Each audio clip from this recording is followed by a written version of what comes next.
উপস্থিতি, আপনাদের আমাদের যিনি প্রধান আলোচক ওনার কাছে যদি কারো কোনো প্রশ্ন থেকে থাকে আপনারা নির্দ্বিধায় কাগজে লিখে দিবেন। প্রশ্ন থাকলে আপনারা কাগজে লিখে দিবেন, কোনো কিছু জানার থাকলে কাগজে লিখে দিবেন। উনি ইনশাআল্লাহ সবার প্রশ্নের উত্তর কুরআন এবং হাদিসের আলোকে দেওয়ার চেষ্টা করবেন। ধন্যবাদ সবাইকে।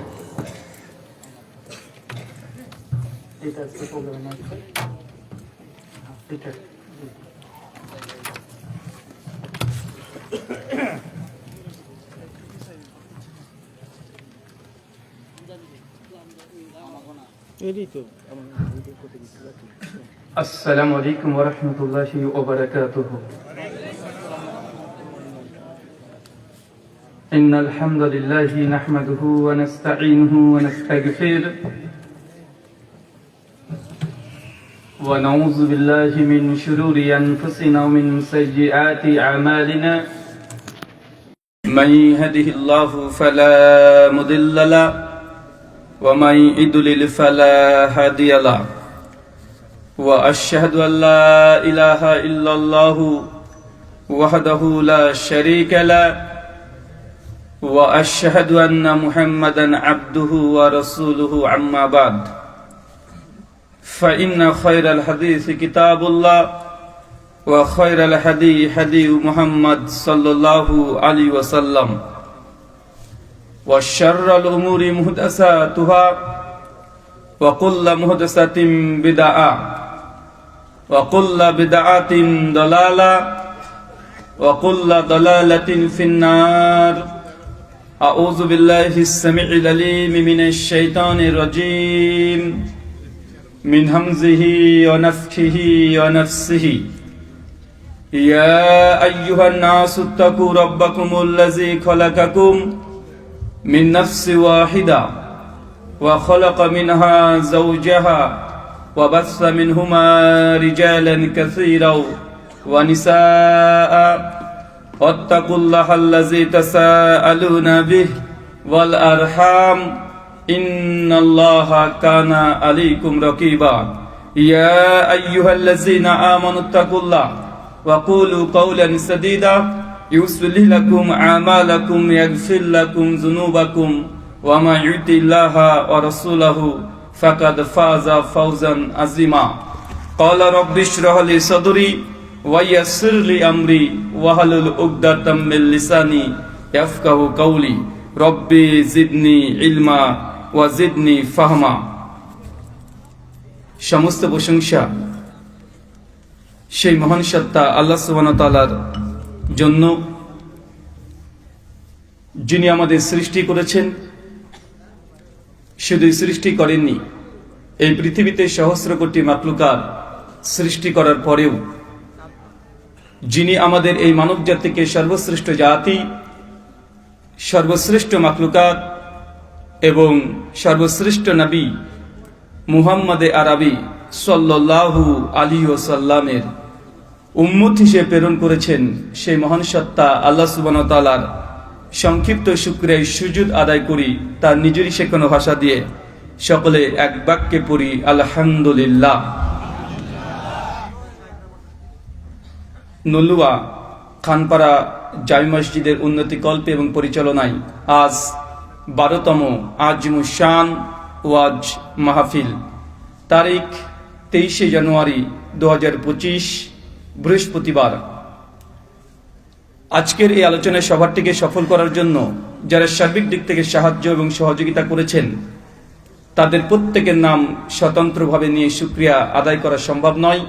তারপরেও আজকের এই চলন্ত সভার সভাপতি সাহেব এবং সহসভাপতি সাহেব, অতিথি এবং বিশেষ অতিথি সহ দূর দূরান্ত থেকে যেসব দিনী ভাই এবং বোনেরা আলোচনা শ্রবণের উদ্দেশ্যে একত্রিত হয়েছেন এবং পাশাপাশি যারা অর্থ, শ্রম, অক্লান্ত পরিশ্রম, মেধা, দোয়া এবং পরামর্শ দিয়ে এই মাহফিলটিকে সফল করার জন্য প্রচেষ্টা চালিয়েছেন, আল্লাহ সুবহানাহু ওয়া তাআলা তুমি তাদের প্রত্যেকের নেক নিয়াত এবং নেক আমলগুলোকে কবুল করে নাও। সকলে পড়ি আমিন। মহান সত্তা আল্লাহ সুবহানাহু ওয়া তাআলার কাছে দোয়া, এই প্রার্থনা আল্লাহ সুবহানাহু ওয়া তাআলা আমরা মানুষ, আমরা কম বেশি ছোট বড় ভুল ত্রুটি বিচ্যুতি গুনাহ পাপ অন্যায় করে থাকি। আজকের এই আলোচনা সভার উসিলাই আমাদের পেছনের ছোট ছোট গুনাহগুলোকে তুমি ক্ষমা করে দাও, সকলে পড়ি আমিন। সম্মানিত সুধী, বাদ মাগরিব থেকেই বিভিন্ন আলোচক তারা পবিত্র কোরআনুল করিম এবং হাদিসে মুবারাকা থেকে অনেক গুরুত্বপূর্ণ আলোচনা আপনাদের সামনে পেশ করেছেন। আজকের এই আলোচনা সভার অন্তিম লগ্নে আপনাদের সামনে উপস্থিত হয়েছি একটি নির্দিষ্ট বিষয়ের উপরে সংক্ষিপ্ত পরিসরে আলোচনা করার জন্য। আজকে যে বিষয়ে গুরুত্বপূর্ণ আলোচনা হবে, আলোচ্য বিষয় যে আমলে জান্নাতে নবীর সঙ্গী হওয়া যায়। কি বললাম বলেন তো, আরো জোরে বলেন।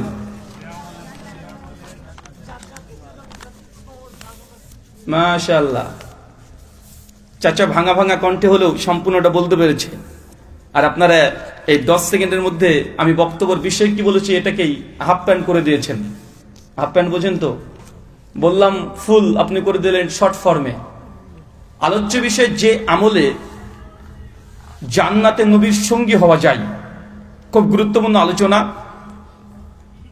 আলোচনা বিষয়বস্তু থেকে উপলব্ধি করতে পারছেন যে এমন কিছু ইবাদত আমলের কথা আমরা আপনাদের জানাবো, আজকে শেয়ার করব। যে ইবাদত আমলগুলো করলে পরকালে যখন আল্লাহ সুবহানাহু ওয়া তাআলা জান্নাত এবং জাহান্নাম ভাগ করবেন, কিছু মানুষ তার আমল করবে, আল্লাহ সুবহানাহু ওয়া তাআলা বিশেষ রহমতে জান্নাতেও প্রবেশ করবে। তবে জান্নাতের অনেকগুলো ক্রাইটেরিয়া আছে। জান্নাতে মানুষ যখন যাবে সকলে এক পর্যায়ে বা এক পজিশনে থাকবে না। যখন নবী আলাইহিস সালাম, তাদের জন্য জান্নাত এমন একটা মাকাম, এমন একটা মর্যাদা পূর্ণ একটি জায়গা যেখানে সাধারণ আমাদের মতো আম মানুষ সচরাচর প্রবেশ করতে পারবে না। পারবে? কথা বলেন। তাই জান্নাতের মধ্যে অনেকগুলো ক্রাইটেরিয়া আছে। আপনাদের কাছে প্রথমে প্রশ্ন, চাচা বলেন তো জান্নাত কয়টা? বুঝতে পারলাম না। ও বাবা, কে বলছে একটা, কে বলছে আটটা? আচ্ছা, যারা বলছেন জান্নাত একটা, তারা একবার হাত তোলেন তো। মাশাআল্লাহ, হাত নামান। জান্নাত যে আটটা, এই পক্ষে কে কে আছেন একটু হাত তোলেন। মাশাআল্লাহ। আর বাকি যারা হাত তোলেন কে আপনারা? নির্দল পাত্রী, মানে কোন পক্ষে আপনারা না। আচ্ছা আচ্ছা আচ্ছা, জাহান্নাম কয়টা? জাহান্নাম একটা। আচ্ছা, জাহান্নাম যে 7টা, এর পক্ষে কে কে আছেন একটু হাত তোলেন। মাশাআল্লাহ, হাত নামান। একটার পক্ষে কে কে আছেন একটু হাত তোলেন। এই একই অবস্থা তো, মানে কিছু মানুষের হাত তুলবে না। পা তুলতে বললে পা তুলবেন নাকি? হাত তুলতে বলছি সমস্যা না, ঠান্ডার কারণে হাতটাকে বের করতেও কষ্টবোধ মনে করছেন। তবে সত্য এবং সঠিক কথা হচ্ছে এটা যে জান্নাত একটা, জাহান্নামও একটা। তবে জান্নাত একটা হলেও জান্নাতের দরজা, গেট, এটা হচ্ছে 8টা। জাহান্নামও একটা, কিন্তু জাহান্নামের দরজা, গেট, বাব, এটা হচ্ছে 7টা। জান্নাতের দরজার অনেকগুলো নাম আছে। যেন একটা আছে বাবু রাইয়ান, মানে এই দরজা দিয়ে জান্নাতের সেই সমস্ত মুমিন মুসলিমরা প্রবেশ করবে যারা দুনিয়াতে অধিকতম সিয়াম, রোজা পালন করেছে। সেদিন ফেরেশতারা জান্নাতের দরজাতে দাঁড়িয়ে থাকবে আর চিৎকার মেরে ডাকবে, কে আছে উম্মতে যারা অধিক পরিমাণে সিয়াম পালন করেছে, রোজা পালন করেছে, তাদের আজকে এই গেট দিয়ে প্রবেশ করার জন্য আল্লাহ সুবহানাহু ওয়া তাআলা স্পেশাল ভাবে আপনাদের জন্য দরজা, জান্নাতের দরজা, গেট তৈরি করে রেখে দিয়েছেন। যারা অধিক পরিমাণে সাদাকা দান করেছে তাদের জন্য স্পেশাল আল্লাহ সুবহানাহু ওয়া তাআলা স্পেশাল ভাবে গেট তৈরি করে রেখেছেন। যারা বেশি বেশি তাহাজ্জুদের সালাত আদায় করেছে তাদের জন্য অতিরিক্ত একটা দরজা, গেট দিয়ে আপনাকে প্রবেশ করাবে। যখন আপনি যে গেট দিয়ে প্রবেশ করবেন, মানুষ দেখেই বুঝতে পারবে এই ব্যক্তির আমল, এটা দরজা যেহেতু সিয়াম, রোজা বেশি করেছে, প্রবেশ করলেই মানুষ বুঝে নেবে আপনি রোজা সবচেয়ে বেশি করেছেন। দেখবেন যখন প্রাইজ দেয় স্কুল বা কলেজে বা ইউনিভার্সিটিতে খেলাধুলা হলে, প্রথমে একটা উঁচু জায়গা থাকে, তারপর একটু নিচু থাকে, আর একটা নিচু থাকে, থাকে কি থাকে না? এখন যে ফার্স্ট হয় তাকে উঁচু জায়গাতে দাঁড়িয়ে প্রাইজ দেওয়া হয়। যে একটু সেকেন্ড হয়েছে একটু নিচু জায়গায়, যে থার্ড হয়েছে তাকে আরেকটু নিচু জায়গায় দেওয়া হয় কি হয় না? মানুষকে বলার প্রয়োজন নেই যে কে ফার্স্ট হয়েছে কে সেকেন্ড হয়েছে। শুধু কোন জায়গাতে দাঁড়িয়ে আছে দেখলে মানুষ বুঝে নেবে এই ছেলেটা ফার্স্ট হয়েছে, এ সেকেন্ড, এ থার্ড। আল্লাহ সুবহানাহু ওয়া তাআলা জান্নাতেও এমন দরজা তৈরি করে রেখেছে যে বেশি আমল করবে, যে আমলটা বেশি করবে, সেই দরজা দিয়ে ফেরেশতাটাকে ডেকে ডেকে একদম অভ্যর্থনা জানিয়ে জান্নাতে প্রবেশ করাবে। ঠিক একই ভাবে এমন কিছু আমল আছে যে আমলগুলো করলে এক একটা জাহান্নামের গেট আছে ওই দিক দিয়ে, যারা জেনা করেছে তাদের জন্য স্পেশাল একটা গেট আছে। যখন ওই গেট দিয়ে প্রবেশ করবেন মানুষ বুঝে নেবে লোকটা জেনা করেছে, বিধায় আজকে এই গেট দিয়ে প্রবেশ করছে। কথা কি বুঝতে পারছেন? যে বেশি সুদ খেয়েছে, ঘুষ খেয়েছে, জেনা ব্যভিচার পাপাচারের সঙ্গে লিপ্ত আছে, তাদের জন্য স্পেশাল ভাবে আলাদা দরজা আল্লাহ তৈরি করে রেখে দিয়েছে। মানুষও বুঝে নেবে এই দরজা মানে এটা জেনার দরজা, যারা জেনা করেছে এই গেট দিয়ে তারা প্রবেশ করবে। আলোচ্য বিষয় যে আমলে জান্নাতে নবীর সঙ্গী হওয়া যায়, এমন একটি আলোচ্য বিষয়। আপনি কখনো নিজেকে কল্পনা করে দেখেছেন চাচা, আমরা যে ব্যক্তিটার অনুসরণ করি সে ব্যক্তির নাম কি? মুহাম্মদ সাল্লাল্লাহু আলাইহি সাল্লাম। এই ব্যক্তিকে আমরা অন্ধের মতো অনুসরণ করি।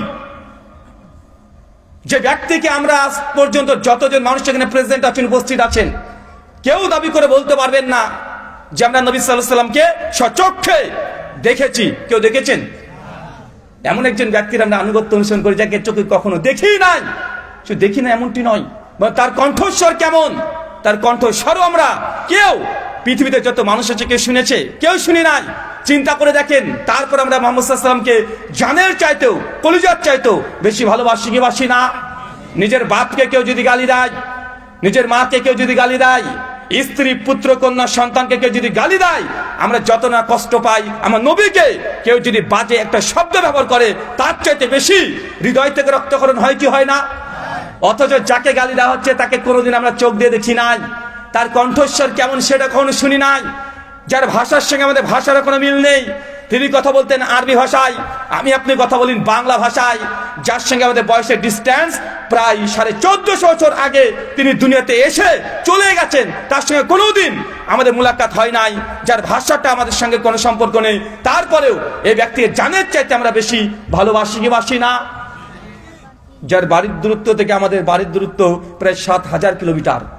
কত হাজার কিলোমিটার?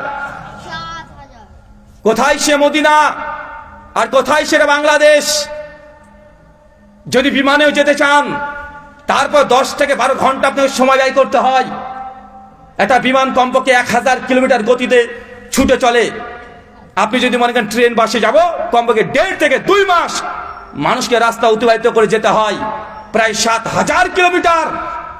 তারপরে সে মানুষটাকে না দেখেও আমরা যে ভালোবাসি, আমাদের মধ্যে যে ভালোবাসা আল্লাহ সুবহানাহু ওয়া তাআলা দিয়েছেন, এই জন্য সকলেই আরেকবার আল্লাহ সুবহানাহু ওয়া তাআলার শুকরিয়া আদায় করি, সকলে পড়ি আলহামদুলিল্লাহ। সম্মানিত শুধু আলোচ্য বিষয় যে আমলে জান্নাতে নবীর সঙ্গী হওয়া যায়। ভাই, নবীর সঙ্গী হতে মন চায় না? দেখেন তো ভাই, চিন্তা করে দেখেন, একটু নিজেকে ফিল করার চেষ্টা করেন যে 1400 বছর আগে একজন ব্যক্তি এসেছিলেন দুনিয়াতে, যাকে চোখ দিয়ে কখনো আমরা দেখি নাই, কিন্তু তাকে আমরা হুবহু নকল করছি, যা তিনি বলেছেন তাই করছি। আজকে এত আয়োজন কেন? কার জন্য? আমার জন্য না। লাখ লাখ টাকা খরচ করছেন কার জন্য? আমি এসে আলোচনা করবো তার জন্য না। এটা পরোক্ষ কারণ। প্রত্যক্ষ কারণ এটাই যে আজকে আমি ইন্ডিয়া থেকে এসেছি, মুহাম্মদ সাল্লাল্লাহু আলাইহি ওয়াসাল্লাম সম্পর্কে জানাবো, আল্লাহ প্রসঙ্গে জানাবো, এই জন্য লক্ষ টাকা খরচ করে এই আয়োজন। এটা আমার জন্য নয়, আমি পরোক্ষ কারণ। প্রত্যক্ষ কারণ হচ্ছে মুহাম্মদ সাল্লাল্লাহু আলাইহি সাল্লাম, যাকে আমরা চোখ দিয়ে দেখি নাই, কিন্তু আমাদের প্রত্যেকের মন একবার চাই যদি সত্যি নবীর সহবত একবার পেতাম, নবীকে 2 চোখ দিয়ে একবার দেখতাম, তার কণ্ঠস্বরটা যদি শুনতে পেতাম, কতই না তারা উত্তম।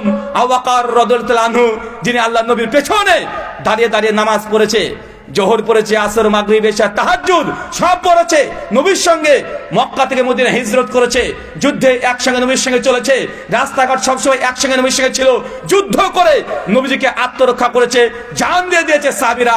ওই ব্যক্তি, তার নাম কি? নাম কি? মুহাম্মদ সাল্লাল্লাহু আলাইহি সাল্লাম। তাকে যারা দেখেছে, আরবিতে তাদেরকে বলা হয় সাহাবী, বাংলা করলে হয় সঙ্গী। কিন্তু আল্লাহ সুবহানাহু ওয়া তাআলা আমাদের তাকদিরে, আমাদের ভাগ্যে সাহাবী হওয়া রাখে নাই। যদি আমাদের অন্তরে দুঃখ কষ্ট অনেকের মধ্যে আছে, যে নবীকে একবার দেখতে পেতাম, তাহলে আল্লাহ নবীর পেছনে আমরা নামাজ পড়তাম। ভাই, এমন নেশা, এমন আকাঙ্ক্ষা আমাদের আছে না নাই? এটা রাখতে হবে না থাকলেও, ফিল করতে হবে আল্লাহ সুবহানাহু ওয়া তাআলা তুমি আমাদেরকে নবীর প্রতি ভালোবাসা প্রেম তুমি আরো বেশি বেশি জাগিয়ে দাও। সকলে পড়ি আমিন। সম্মানিত শুধু আলোচ্য বিষয়, যে আমলে জান্নাতে নবীর সঙ্গী হওয়া যায়। কোরআনুল কারীম এবং হাদিসে আমি ঘেটে ঘেটে দেখেছি কমপক্ষে 3 থেকে 4টে এমন আমল আছে যে আমল করলে দুনিয়াতে আমরা নবীর সঙ্গী হতে পারিনি তো কি হয়েছে, জান্নাতে নবীর যদি সঙ্গী হতে পারেন। নবীর বাড়ি এইটা মদিনাতে ছিল, 100 হাত গেলেই আলী বিন আবি তালেবের বাড়ি। যারা হজ উমরা করেছেন তারা জানেন, সকালে ঘুম থেকে উঠেছে, নবীর সঙ্গে সাক্ষাৎ হয়েছে। তার পাশেই আবু বকর রাদিয়াল্লাহু তাআলার বাড়ি, তার পাশে আমিরে হামজা, তার পাশেই ঘর আছে হানজালা রাদিয়াল্লাহু তাআলা আনহার, ফাতেমা রাদিয়াল্লাহু তাআলা আনহার। আমরা দুনিয়াতে সৌভাগ্য আমরা পাই নাই, কিন্তু আমাদের নবী জানিয়ে দিয়েছে, শোনো, যারা এই দুনিয়াতে আমাকে স্বচক্ষে দেখে ঈমান এনেছে, আমাকে দেখার পরে যারা ঈমান এনেছে, তারা যা নেকি পাবে, পরবর্তী সময় যে উম্মত আমার আসছে, যারা আমাকে না দেখে, আমার কণ্ঠ না শুনে আমার প্রতি যারা ঈমান আনবে, তোমাদের চাইতে ডবল নেকি ওইসব উম্মতের জন্য লিখে দেওয়া হবে। কত ভাগ্যবান তাহলে দেখেন, সাহাবীরা যদি একটা আমল করে যদি 1 নেকি পায়, আমাদের যদি নবী সাল্লাল্লাহু আলাইহি ওয়াসাল্লামের প্রতি ভালোবাসা থাকে আর সেই ইবাদত যদি সুন্নাত মোতাবেক হয়, তাহলে আমাদের জন্য ডবল নেকি আল্লাহর নবী আমাদের পক্ষ থেকে জানিয়ে দিয়েছেন। কেন? আমরা না দেখে তাকে ভালোবেসেছি, না দেখে তার সুন্নাতের উপরে আমল করার চেষ্টা করছি, না দেখেও একটা মানুষকে যে ভালোবাসা যায় তার জ্বলন্ত দৃষ্টান্ত আজকে যত মানুষ এখানে বসে আছেন প্রত্যেকেই নবীকে না দেখে আপনারা ভালোবাসেন। আচ্ছা, দুনিয়াতে আপনি মানুষকে ভালোবাসেন, বাসেন না ভাইজান?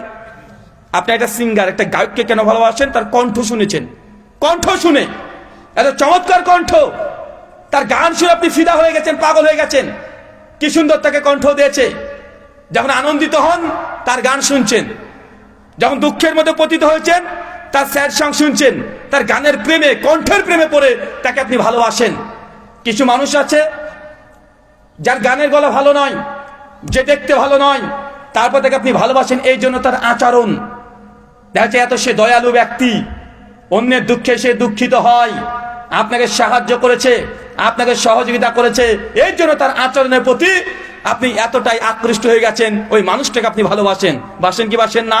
আর এমন কিছু মানুষ আছে যার বাহ্যিক সৌন্দর্য দেখে আপনি পাগল হয়ে গেছেন। যেমন আপনার স্ত্রী, আপনি যখন বিয়ে করতে যান, যখন মেয়েটিকে পছন্দ করেছেন, বা যুবকদেরকে বলি তোমাদের গার্লফ্রেন্ড, ভালোবাসার মানদণ্ড কি? কেন মেয়েটিকে তুমি ভালোবাসো? বা ওই মেয়েটি তার বয়ফ্রেন্ড তথা ওই ছেলেটিকে কেন ভালোবাসে? মাঝখানে কিচ্ছু নাই, অন্ধের মতো দেখতে ভালো লেগেছে, প্রেমে পড়ে গেছো, আছে না নাই? কথা বলেন। কিন্তু আল্লাহ নবীর সঙ্গে যে আমাদের ভালোবাসা, আমাদের প্রেম, তার কণ্ঠ শুনে, তার আচরণ দেখেছি, তার ব্যবহার আমরা দেখেছি, সে আমাকে টাকা পয়সা দিয়ে সহযোগিতা করেছে, কিছুই করে নাই, তারপরে আমরা ভালোবাসি। চিন্তা করে দেখেন, সেই সময় আবু জাহেল, আবু লাহাব, উতবা, সাইবা, কতই তারা কপাল পোড়া নবীকে দেখেছে, তারপরেও তার প্রতি ঈমান আনে নাই। অনেক মানুষ বলে যে রুহুল আমিন ভাই, আমরা যদি নবীর সময়তে যদি জন্মগ্রহণ করতাম, তার নবীর প্রতি ঈমান আনতাম। যদি সত্যি আল্লাহ নবী যদি আমাদের সময় থাকতো, আমি তার পেছনে নামাজ পড়তাম, জীবনে নামাজ কাজা করতাম না। ভাই এমন মানুষ আছে না নাই? এরা হচ্ছে ফাঁকিবাজ। এরা কি বলেন তো? এরা অজুহাত পেশ করছে যে নবীর সঙ্গে যদি থাকতাম অবশ্যই আমি যুদ্ধে নবীর সঙ্গে যেতাম, অবশ্যই নামাজ পড়তাম, জীবনের নামাজকে কাজা করতাম না, কিন্তু আল্লাহ আমাদের ভাগ্যে নবী রাখে নাই, এই জন্য আমি নামাজে যাচ্ছি না। এমন অজুহাত পেশ করে কি করে না? করে। চলেন আমরা গুটি কয়েক আমলের কথা আপনাকে বলবো, আলোচনা লম্বা করব না। আর মায়েদেরকে বলি, অনেকে ভাবতে পারেন ভারত থেকে বক্তা এসেছে মানে সুর দিয়ে আলোচনা করবে, বা গজল বলবে, বা হিন্দি সিনেমার গান বলবে, বা কবিতা বলবে, বা হাসাবে, বা কাঁদাবে, এমন কিছু করব না। আমার কথা, আমার আলোচনা, কাটা কাটা যে কথাগুলো বলছি, এটা আমার আলোচনা। কথা বুঝতে পারছেন? এ মাগো বলে এক টানে একদম ঢাকা আসলে চলে যাবো এমনটা নয়। অল্প কথা বলবো, যে কথাগুলো আপনার ব্রেনে যেন থাকে। কেন আমাদের আলোচনা মজলিসগুলো এখন এমন হয়ে গেছে, ওয়াজ মাহফিল মানে পঞ্চরস। দেখেন না যে ওয়াজ করতে করতে, মানে জিকির করতে করতে একদম সামিনা উঠে পড়েছে, দেখা যায় না? মানে হুজুর এমন ভাবে ওয়াজ করছে, দর্শক উঠে এসে হুজুরকে লিপকিস করছে, একদম লিপকিস। লিপকিস বোঝেন তো? ঠোঁট টু ঠোঁট একদম, মানে এমন এমন ওয়াজ চলছে। কিছু হুজুর আবার বলছে, শ্রোতারা বলছে, হুজুর ওই বিড়ি খাওয়াটা দেখেন, বিড়ি খাওয়াটা উনি একটা বিড়ির মতো করে কাগজকে ভাঁজ করে বিড়ি খাওয়ার স্টাইল দেখাচ্ছে, এমন ওয়াজ আছে না নাই? আর বক্তাও আছে ভ্যারাইটিস, বিভিন্ন ডিজাইনের বক্তা, কেমন 36 ইঞ্চি বক্তা। এখন ওকে কি ওয়াজ শুনতে আসে না, তাকে দেখতে আসে? 36 ইঞ্চি মারাত্মক বক্তা, বাপরে বাপ। নারী ছিল পুরুষ হয়ে গেছে রাত্রারাত্রি, এটাও বক্তা আছে না নাই? কথা বলেন। মানে বক্তার অনেকগুলো কোয়ালিটি। এই বক্তা কি একসঙ্গে 12 রকমের টোন করতে পারে, মানে একজন বক্তা কিন্তু 12 জন বক্তার মতো কণ্ঠ করে ওয়াজ করে শোনাতে পারে, ও বক্তা আছে না নাই? একজন বক্তা আছে সৌদি মক্কা মদিনা মতো আজান দিয়ে কণ্ঠে আজান দিতে পারে, এই জন্য সেও ভাইরাল, তারও অনেক ফ্যান ফলোয়ার আছে না নাই? কথা বলেন। কে এসে বলছে বসেন বসেন জিকির তুলে দিচ্ছে, ও তো ডবল ভাইরাল। তার মানে আমাদের এই ওয়াজ মাহফিলে মঞ্চগুলো ইলমি মার্কাজ থেকে আজকে হাসি ঠাট্টা তামাশা চলছে কি চলছে না? চলছে। আল্লাহ সুবহানাহু ওয়া তাআলা আমাদের আহলে হাদিস এই মার্কাজগুলোকে, ইলমের ময়দান জলসাগুলোকে আলহামদুলিল্লাহ আজ পর্যন্ত হেফাজত করেছে, এবং বাদরামি বদমাইশি অন্তত আহলে মসজিদে মাদ্রাসায় ওয়াজ মাহফিলে হয় না। এই জন্য আল্লাহ শুকরিয়া বেশি বেশি করে আদায় করবেন। সবার হয়ে গেছে, দেখেন সব দলে কিছু কিছু জোকার বক্তা আছে না ভাইজান? মানুষকে শুধু হাসায়, মানে এর জন্য যা দরকার তাই করবে, স্টেজে উঠে জুতো তুলে দেখাচ্ছে যে তোকে জুতো পিটা করবো। আর কিছু কিছু বক্তা আছে ডিরেক্ট বাংলা, গোদা বাংলা ভাষায় ও গালিগালাজও করে, আছে না নাই? ডাইরেক্ট গালি দিচ্ছে। এটা ইলমের জায়গা, পবিত্র ময়দান, এটাকে নাপাক করেছে না? আলহামদুলিল্লাহ আহলে হাদিস ওয়াজ মাহফিলগুলো এখনো নোংরা হয় নাই। আল্লাহ সুবহানাহু ওয়া তাআলার শুকরিয়া আদায় করি, সকলে পড়ি আমিন। সম্মানিত সুধী, চলেন যে আমলে নবীর জান্নাতের সঙ্গী হওয়া যায়, প্রথম আমল নোট করেন, সূরা নিসা সূরা নম্বর 4 আয়াত নাম্বার 69 আল্লাহ বলছেন, মা ইউতিল্লাহ ওয়া রাসূলহু, যে ব্যক্তি আমি আল্লাহর ইবাদত করবে এবং রাসূলের অনুসরণ করবে, তারা কার সঙ্গে থাকবে? ওয়া নাবিন, তারা জান্নাতে যখন যাবে তখন নবীদের সঙ্গী হবে। ওয়া সিদ্দিকিন, যারা সিদ্দিক সত্যবাদী আওয়াকার রাদিয়াল্লাহু আনহু তার সঙ্গী হবে। ও শুহাদা, যারা শহীদ হয়ে গেছে। কারা শহীদ হয়ে গেছে? আশারে মুবাশশারা থেকে শুরু করে বদরের 313 জন সাহাবী, আমিরে হানজালা রাদিয়াল্লাহু আনহু, এই মস্ত বড় বড় সাহাবীদের সঙ্গী হবে। ও সালেহীন, এবং উম্মতের নেককার পরহেজগার ব্যক্তিদের সঙ্গে জান্নাতে সেই সময়তে থাকবে। নেককার পরহেজগার ব্যক্তি কে? ইমাম বুখারী, ইমাম মুসলিম, ইমাম আবু দাউদ, ইমাম তিরমিজি, ইমাম আবু হানিফা, ইমাম শাফিঈ, ইমাম মালিক, ইমাম আহমদ বিন হাম্বল, এদের সঙ্গে কিয়ামতের মাঠে থাকবে। শর্ত কি বলেন? শর্ত কি? আমার সঙ্গে কথা বলতে হবে। কোন আমল করলে নবীর সঙ্গে হওয়া যায়? কথা তো আসতে হচ্ছে কেন? কোন ইবাদত করলে নবীর সঙ্গী হবেন? কি করলে? কখন বললাম চাচা? নামাজ পড়লে। আল্লাহ নবীর আনুগত্য অনুসরণ, কি বললাম? নবীর যদি অনুসরণ করেন তাহলে জান্নাত নবীর সঙ্গী হবেন। নবীর বাড়ি যদি এখানে হয়, পাশের বাড়িটা আপনার হবে। কেন? আপনি নবীর আনুগত্য অনুসরণ করেছেন। নবীর আনুগত্য কি, অনুসরণ কি? নবী যা আদেশ করেছে আপনাকে তাই গ্রহণ করতে হবে।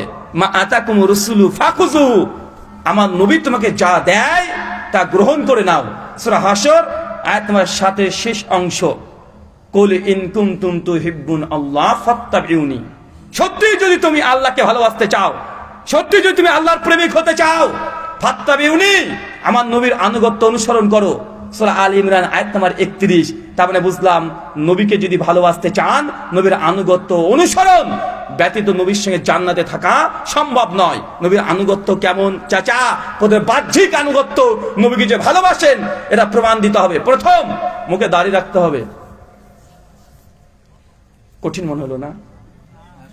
হ্যাঁ, যুবকরা ভাবছে যে কি যে বললো, প্রথমে দাড়ি রাখতে হবে, তাহলে বউ তো পালাবে।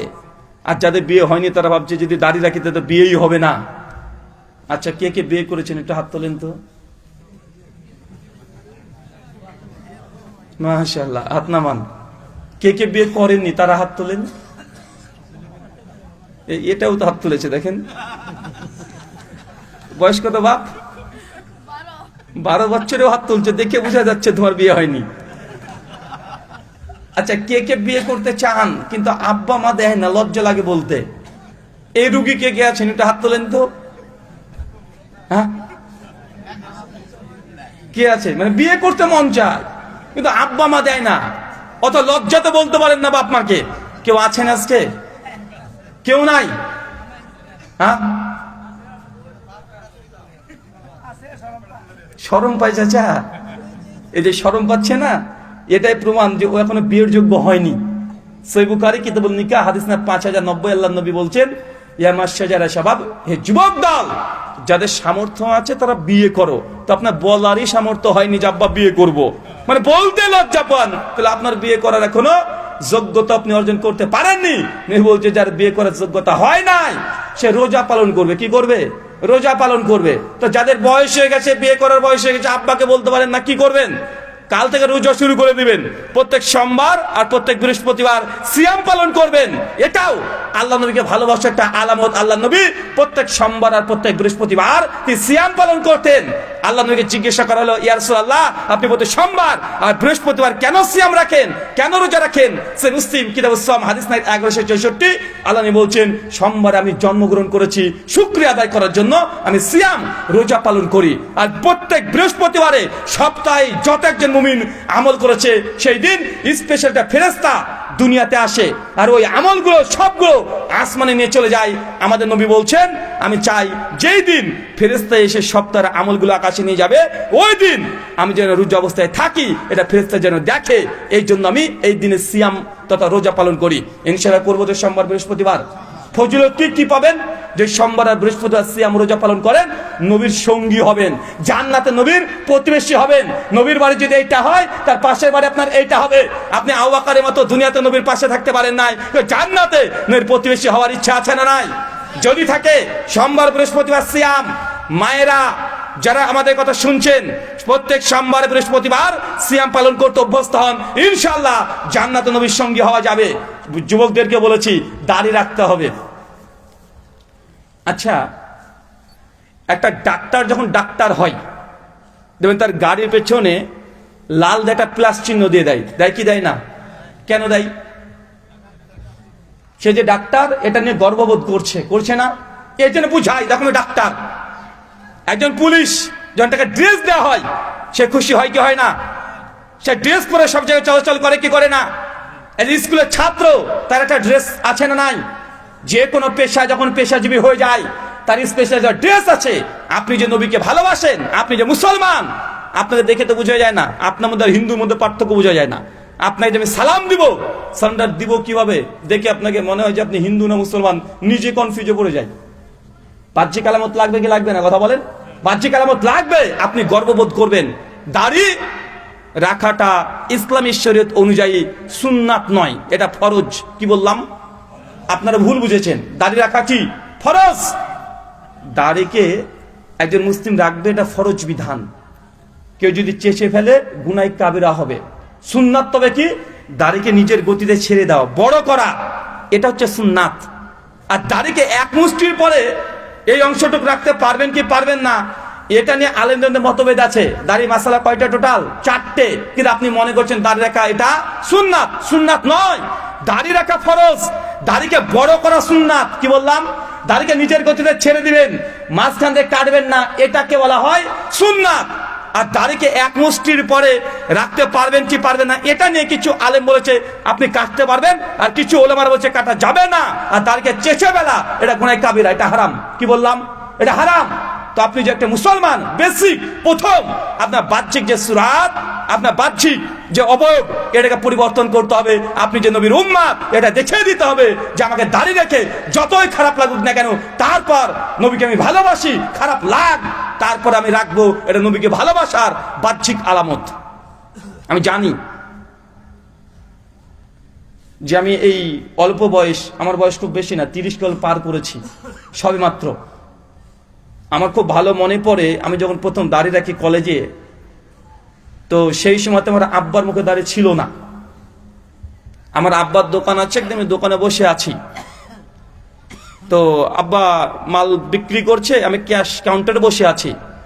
তা আব্বাকে একজন লোক এসে বলছে যে ভাইজান কত টাকা হয়েছে? তো আব্বা বলছে 150 টাকা হয়েছে বা 120 টাকা বা 150 টাকা কিছু একটা বলেছিল, মনে পড়ছে না। তো আমি আছি ক্যাশ কাউন্টার, আমাকে গিয়ে বলছে যে চাচা এই টাকাটা রেখে দেন। কেন বলেন তো? মানে আমার মুখে দাঁড়িয়ে আছে, আমাকে বলছে চাচা, আর আমার আব্বার মুখে দাঁড়িয়ে নেই, আমার আব্বা বলছে ভাই। কথা মনে বুঝতে পারলেন না? আমি জানি যে আমি দাঁড়িয়ে রেখে আমার বাপের চাইতেও বাপ বেটা দুজন একসঙ্গে হাঁটলে সেই সময় আমাকে চাচা বলতো আর আমার বাপকে বলতো ভাই। তখন আলহামদুলিল্লাহ আমাকে অনেকটা খারাপ লাগতো না, ভালো লাগতো যে যাই হোক আমার বয়স কি হয়েছে এটা দেখে লাভ নেই, নবী সুন্নাত পালন করছি। যত আমাকে এই সুন্নাত পালন করছে যদি কষ্ট দেয় আমার যায় আসে না। আমি জানি যুবকরা যদি দাড়ি রাখে, এই দাড়ি প্রথম শত্রু হবে ওর মা আর ওর বোন। বলে তোর বাপ এখনো দাড়ি রাখি না, তুই দাড়ি রেখে দিলি, এমন আছেন না? কথা বলেন। আর বিয়ের পরে যদি দাঁড়িয়ে রাখেন, বউ প্রথমে আপনাকে খচখচ করবে, দেখ তুমি দাঁড়িয়ে রেখেছো ভাই, বলে কি বলে না বলে। কিন্তু এটা একটা বড় চ্যালেঞ্জ। নবী সুন্নাতকে পালন করার জন্য আপনি সমস্ত কিছুকে উপেক্ষা করে নবী সুন্নাত পালন করবেন, এটা বাহ্যিক নবীকে ভালোবাসার একটা আলামত। শুনুন, সেই মুসলিম 195 নম্বর হাদিস, আল্লাহ নবী বলছেন একজন পুরুষ মানুষ টাকনার ওপরে কাপড় পরবে। কোথায়? কথা বলেন, কোথায়? টাকনার ওপরে। যার টাকনার নিচে কাপড় চলে যাবে, নবী বলছেন মাকাদমিনা নার, তার থাকার জায়গা জাহান্নাম। তার মানে নবী সুন্নাত যদি পালন করতে চান, জান্নাত নবীর সঙ্গী হতে চান, আপনাকে দ্বিতীয় যে আমলটা করতে হবে, বাহ্যিক অবয়বকে আগে পরিবর্তন করতে হবে। টাকনার ওপরে, শুধু মসজিদে নয়, রাতে ঘুমাবেন তারপর যেন টাকনার নিচে কাপড় না যায়। ইচ্ছাকৃত ভাবে রাস্তাতে চলাচল করবেন। আপনি মসজিদে অনেককে দেখা যায় যে মসজিদে ঢোকার সময়তে টাকনার উপরে কাপড়টা করে দিচ্ছে, নামাজ শেষ মসজিদ থেকে নামছে, ধাপিতে বসে এই প্যান্টটাকে ছেড়ে দিচ্ছে। আছে না নাই? কথা বলেন যে না।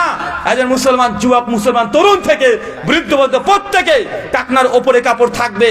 আর একটা সুন্নাতের কথা আপনাকে জানিয়ে দিই, টাকনার ওপরে কাপড় পরাটা সুন্নাত নয়, এটা জায়েজ। কি বললাম? সুনান নাসাই হাদিস নাম্বার 825, আল্লাহ নবী বলছেন যে তুমি যখন প্যান্ট বা লুঙ্গি এটা পরবে, তখন পরবে এত দূর। কত দূর? এখন এত দূর, হাঁটু থেকে 4 থেকে 5 ইঞ্চি নিচে। কি বললাম? আপনার হাঁটু এটা থেকে 4 থেকে 5 ইঞ্চি নিচে। আল্লাহ নবী তারপর হচ্ছে যদি না পারো আরেকটু নামাও, তাও যদি না হয় আরেকটু নামাও। নবী শেষ সীমানা বর্ডার দিয়ে দিয়েছেন এই টাকনার ওপরে, মানে টাকনার নিচে যাওয়াটাই হারাম, আর জায়েজ হচ্ছে টাকনার উপর পর্যন্ত। সুন্নাত কোনটা? এই হাঁটু থেকে 4 থেকে 5 ইঞ্চি নিচে এত দূর। এখানে আমার দেখতে পাচ্ছেন, দেখা যাচ্ছে এত দূর। সমস্ত ওলামারা একমত, আহলুল হাদিসদের, হানাফি, শাফি, মালিকি, হাম্বলি সবাই একমত এ মাসালায় যে সুন্নাত টাকনার ওপরে নয়, এই হাঁটু থেকে 4 থেকে 5 ইঞ্চি নিচে। আর ওটা জায়েজ, মানে ওর নিচে যাওয়া যাবে না, ওটা বর্ডার। কথা বুঝতে পারলেন না? কথা বুঝতে পারলেন তো? নবী সুন্নাত যেটা আছে হুবহু পালন করার চেষ্টা করেন। সমাজে কিছু মানুষ আছে শুনেন, বলে এরা আহলে হাদিস, এরা সব সময় ছোটখাটো মাসালা নিয়ে তারা আলোচনা করে। নাভির নিচে হাত বাঁধতে হবে, না বুকের উপরে, না হাত ছেড়ে দিতে হবে, তারাবি 8 রাকাত না 20 রাকাত, জোরে আমিন না আস্তে আমিন, সূরা ফাতিহা পড়তে হবে কি হবে না, মুনাজাত করতে হবে কি হবে না, আহলে আসরা, এটা নিয়ে সবসময় আলোচনা করে, মতভেদ করে। আর এগুলো তো ছোটখাটো সুন্নাত, এগুলো নিয়ে কেন আলোচনা করা হয় ভাই? এই সুযোগ আছে না নাই? শোনেন, আল্লাহ নবীর কোন সুন্নাতকে ছোটখাটো বলা যাবে না। নবীর সুন্নাত যেটাই হোক ওটা নবীর সুন্নাত। এটা ছোটখাটো বলে আল্লাহ নবীর সুন্নাতকে আপনি অপমানিত করবেন, এটা করলে নবীর সঙ্গে হয়তো দূরের কথা, নবীর উম্মত হিসাবে আল্লাহ সুবহানাহু ওয়া তাআলা আপনাকে গ্রহণই করবে না। সহিহ বুখারী কিতাবুল নিকাহ হাদিস নাম্বার 563, সহিহ মুসলিম কিতাবুস সুন্নাহ হাদিস নাম্বার 1401, মিশকাত হাদিস নাম্বার 165, আল্লাহ নবী বলছেন আর নিকাউ মিনা সুন্নাতি, বিবাহ করা আমার সুন্নাত। ফামান রাগিবান সুন্নাতি ফালাইসা মিন্নি, যে ব্যক্তি আমার সুন্নাতকে পরিত্যাগ করবে সে আমাদের দলভুক্ত নয়। ভাই বিয়ে করা কি? নবী কি বললেন? সুন্নাত। আচ্ছা, সামর্থ্য আছে কিন্তু বিবাহ করছেন না, নবী বলছেন সে আমাদের উম্মতের অন্তর্ভুক্ত না। তার মানে হাদিস প্রমাণ করে নবীর কোন সুন্নাতকে ছোটখাটো বলে আপনি ইগনোর করে দিবেন, আপনাকে নবী বলছেন সে আমার দলভুক্ত না। আপনি বলছেন যে নাভির নিচে হাত না বুকের উপরে হাত, এটা ছোটখাটো মাসালা। কে বলেছে? সুনান আবু দাউদ কিতাবুস সালাত হাদিস নাম্বার 755, আব্দুল্লাহ ইবনে মাসউদ, বিখ্যাত সাহাবী, অনেক বড় সাহাবী। সহিহ বুখারী কিতাবুত তাফসীর হাদিস 4102 আল্লাহ নবী একদিন ইবনু মাসউদকে এসে বলছে, ইবনে মাসউদ তুমি কোরআন পড়তে থাকো আমার সামনে। ইবনু মাসউদ বলছে, ইয়া রাসূলুল্লাহ বলেন কি, আপনার উপরে কোরআন অবতীর্ণ হয়েছে আর আমি পড়বো? চিন্তা করতে পারছেন, নবীর উপরে কোরআন অবতীর্ণ হয়। আল্লাহ নবী বলছেন, ইবনু মাসউদ তুমি কোরআন পড়ো, তোমার কোরআন শুনতে ভালো লাগে। ইবনু মাসউদ বলছে, আল্লাহ নবী আপনার উপরে কোরআন অবতীর্ণ হলো আর আপনি আমার কাছে কোরআন শুনতে যাচ্ছেন। আল্লাহ নবী বলছেন যে তোমার কোরআন পড়া শুনতে আমার ভালো লাগে। ইবনু মাসউদ সঙ্গে সঙ্গে কোরআন মাজিদ পড়তে শুরু করে দিলেন। আল্লাহ নবী সঙ্গে সঙ্গে তার কোরআন পড়া শুনে তিনি কাঁদতে শুরু করেছেন। এত বড় একজন সাহাবী, আল্লাহ নবী নামাজ পড়ছেন। আবু দাউদ 755 নম্বর হাদিস কিতাবুস সালাতে আসছে, তখন আল্লাহ নবী দাঁড়িয়েছেন, আল্লাহু আকবার, বাম হাতে করে ডান হাতটাকে বেঁধে তিনি নামাজ পড়ছেন। ইবনু মাসউদ এসে নবীর ডান পাশে দাঁড়িয়ে পড়েছে, উনিও বলছেন আল্লাহু আকবার। কিছু বুঝতে পেরেছেন? হাতের দিকে তাকান, বুঝতে পারবেন কি হয়েছে। ডান হাতে পরে বাম হাত, আল্লাহ নবী কিভাবে বেঁধেছে? বাম হাতে পরে ডান হাত। চাচা আপনারা কিভাবে বাঁধেন? বাম হাতে পরে ডান হাত বাঁধি না আমরা। ইবনু মাসউদ কিভাবে বেঁধেছে? ডান হাতে পরে বাম হাত। আল্লাহ নবী নামাজরত অবস্থাতে, ওই অবস্থাতে যখন দেখছি ইবনে মাসউদ তো ভুল বেঁধে ফেলেছে, আল্লাহ নবীর সঙ্গে সাথে তার হাতটাকে এইভাবে তুলে এইভাবে নামাজরত অবস্থায় তিনি করে দিলেন। আপনি বলছেন হাত বাঁধাটা ছোটখাটো সুন্নাত, যদি ছোটখাটো সুন্নাত হতেন আল্লাহ নবী নামাজকে শেষ করতেন, শেষ করে বলতেন যে ইবনে মাসউদ তোমার হাত বাঁধাটা ভুল হয়েছে, কেন এইভাবে বাঁধলে এইভাবে বাঁধতে হয়। নবী নামাজ শেষ করার অপেক্ষা করে নাই, নামাজের মধ্যে তার হাত বাঁধাকে ঠিক করে দিয়েছে। আপনি কিসের ভিত্তিতে বলছেন যে হাত বাঁধা নাভির নিচে না বুকের উপরে এটা ছোটখাটো সুন্নাত? কিভাবে বলতে পারেন? আল্লাহ নবীর কোনো সুন্নাত ছোটখাটো নয়। আপনাকে আমি শুধু এতটুকু বুঝিয়ে দিচ্ছি, দেখেন আমরা আহলে হাদিস যারা আছি